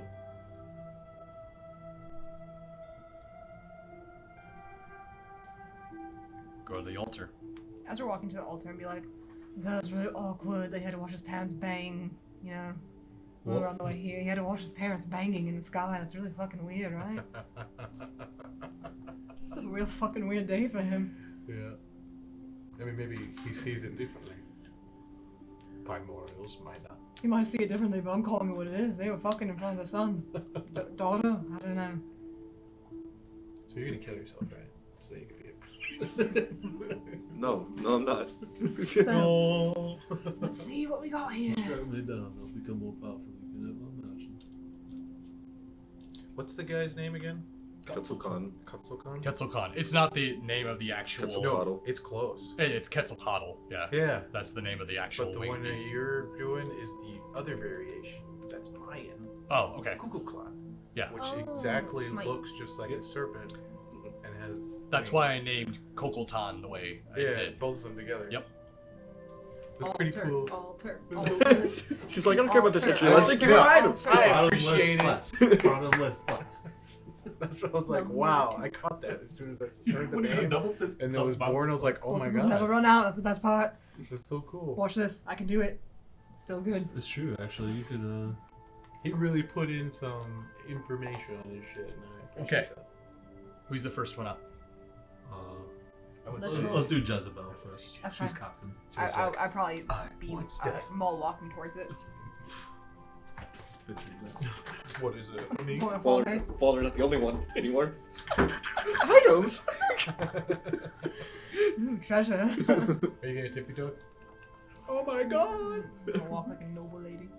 So you walk up. Mhm. As you make your way up, you can see there appears to be a large jaguar head. Its mouth is open. Almost kind of looks like the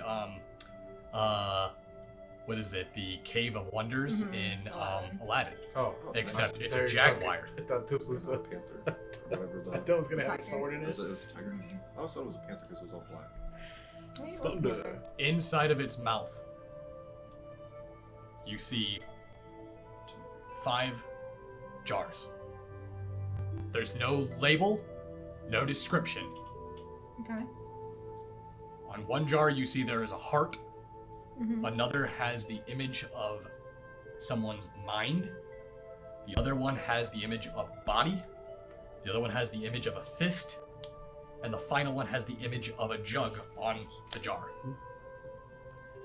Well, this is awfully fucking cryptic already. We're gonna have to pick a jar with an image on it. They say something about you choosing with a heart or something. A heart choose. I don't. How's that work? I'll hold my hand up to it. Does anything happen? Or pass like my hand past them all.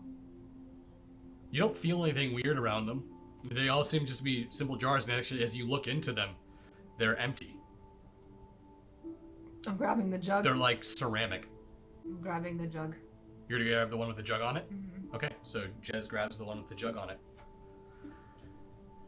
What? Go ahead. Sorry. There's a heart, there's a mind, there is a body, and then there's a fist left. She grabbed the jug. Your heart is I. It's empty. What do you feel in your heart, Father?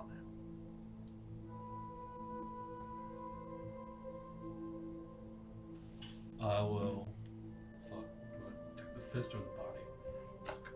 I'll go up to it. And I grab the body. Okay? As you grab the body, you grab the jug. I feel a sense of empowerment, strength from that fist. Go for it. I'm gonna pick it up. All because, you know, I'm all about being the strongest. That's what I pick up. Oh. Okay, so you grab the fist. Where's Lavender? Lavender is gonna grab one. Probably has nothing to do with strength, but because of the image, that's what I feel. Lavender. Lavenay's down by Quetzalcoatl. I guess he's really intrigued with that, so we leave now. I'm gonna open mine up. There's nothing in I there. know there's nothing, but I never did it myself. I was kind of curious. You notice that Quetzalcoatl turns and looks towards them. If you have decided, then make fate irreversible. Break your treasure. What does that mean? What does that mean? I know to go break. with I it. know to break it. What does he mean? The fate. You let go? Wait, no. Wait. Are you, As you let go, you watch the jar hit the ground and I'm gonna say, are shatter. you tall enough for that to shatter? Wow. He is. Wow. He is. Oh my god. You watch Sugar as glass. it breaks, and you chose body, correct?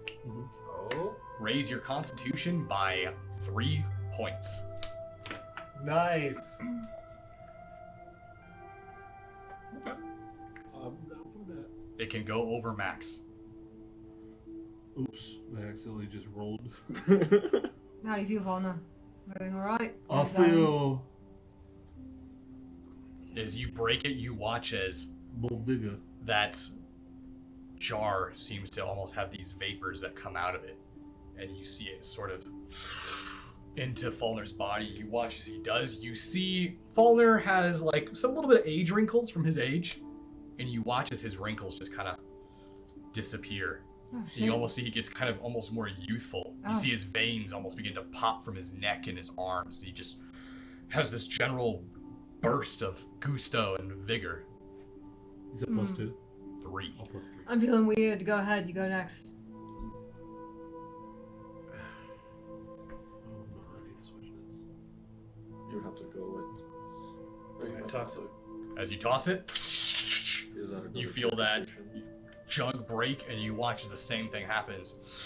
Legic breathes in the air, and you all of a sudden watch as Legic's muscles almost expand and gets bigger, and you watch as his chest kind of grows larger and increase your strength by 3.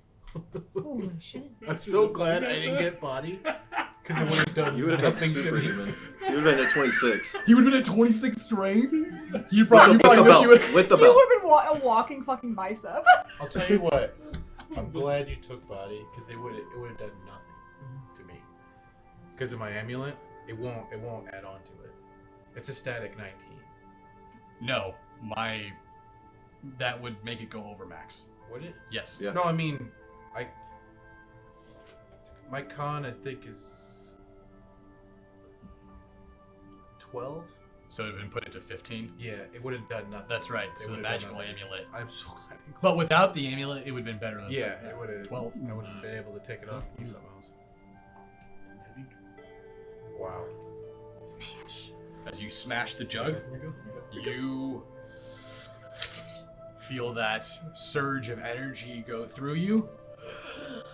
And as you do, You're rich.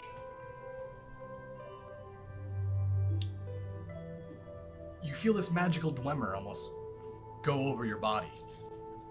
And it feels strange at first, You turn into a bag of holding. but you have this weird sensation that something has changed about you. You're not sure what it is though yet. Well, that's not fair. What the fuck? You're weirdly thirsty though, Oh. I'm always weirdly like thirsty. water. Oh. Well, don't have any of that. Wait. Does anyone have any water? Yeah. I got a water skin. Like, Yeah. yeah, you thirsty? Or drink it? You drink the water, and as you drink the water, you just hydrated yourself. But all food and water and drink, anything you eat or consume or ingest, is now a superior health potion for you. Oh my. That's cool. Now you can keep a ring. Bro. That's There's badass. gonna have to every time he's hurt, he's like, I don't want to drink this. So You literally just toss her a good berry That's every, cool. Yeah. every minute, and she'd be like, "Oh, superior health mode. That's great." So whenever you get hurt, be like, do you have a sweet roll? Nice. Here you go. And as your 3 companions come down from the stairs, That's badass. are you ready for your reward? Yeah, I'm ready for it. I feel like I've already got to my reward, but You watch as his head moves over, and he plucks a feather. And you watch as he drops. And as the feather, which is massive, it's like a 10-foot long feather. Oh my god, hammock. You see it falling down, and you watch it begin to disintegrate and whittle its way down before you see what appears to be this huge longbow with a serpent's head guard over the fist, and on each branch of the bow is riddled with red and yellow phoenix feathers. And you can see this black string that runs along that you can see almost has this shadowy wispness to it.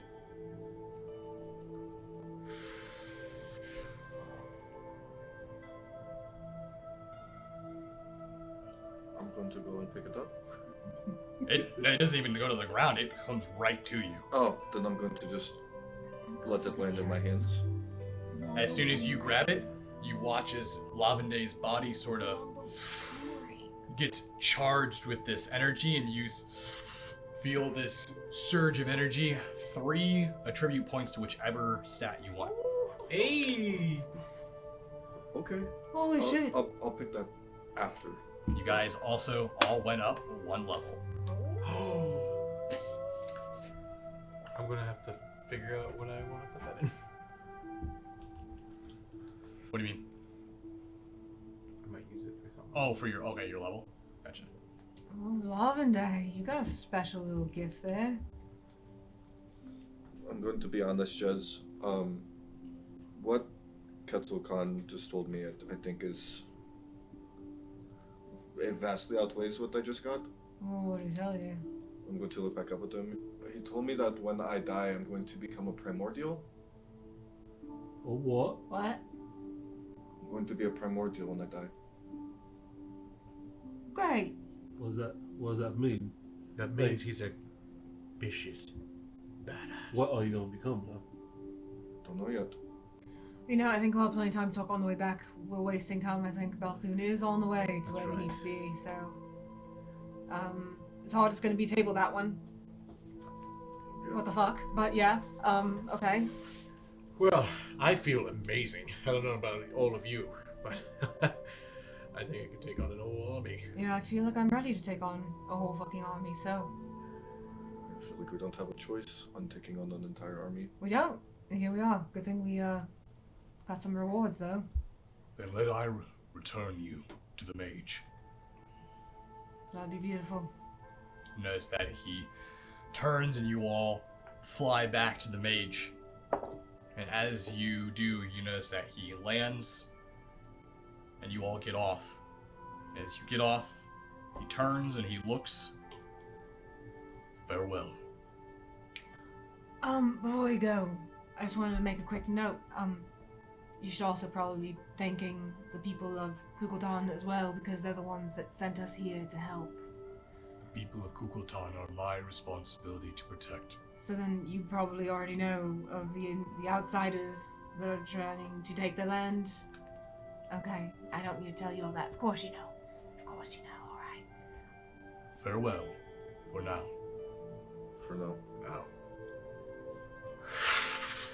You watch as he takes off. You notice the mage sitting there with the hair dwindling and his fingers already awake. Oh, you all back. Thank you for the message. I didn't want you to think that we left you. No, you notice that he, well, I still feel somewhat okay, not falling apart, so that's nice. Time is of the essence. Are you all ready? Yep. Then, Alright, go grab me one of those amulets. then I'll just run over real quick and pull one of the amulets off of the You people. get it, you notice you bring it over towards him, and he goes, grabs it, and looks at it. You notice he brings his hand up, you watch his glowing sigils begin to hover over it. Yes, well, it's a good thing you didn't use this. Why? It would have probably vaporized you. Oh, Booby trapped. that sounds relaxing. It's a sigil in case it's ever activated by someone who's not a tiefling. Well, you'd have been fine.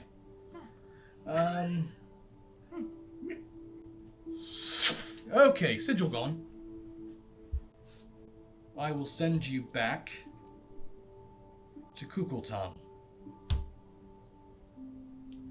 There you go. How do we get to Zaltivado now? Well, you're gonna need ships, right? Right. Right. Alright. They do have ships there. They do. Some of the fastest ones. Yeah. Well, they're more like large rowboats. But you get the gist. With the storm gone now, I'll make sure that you can all get to King Celamore just fine. We'll make sure we keep our promise. The end of the bargain. Please hurry. Yeah. Let's go. Let's go. Let's Sure. go. Let's go. And as you all grab the amulet and you... That is where we're going to end tonight's episode. So, thank you all for joining us for tonight. Yeah. It was a fun episode. You guys got some leveling up to do, and you guys got some hit points to roll. So, we will be back tomorrow with Vampire the Masquerade episode 3 for season 4. So, Yeah. hope to see you guys there. And until next time, everyone,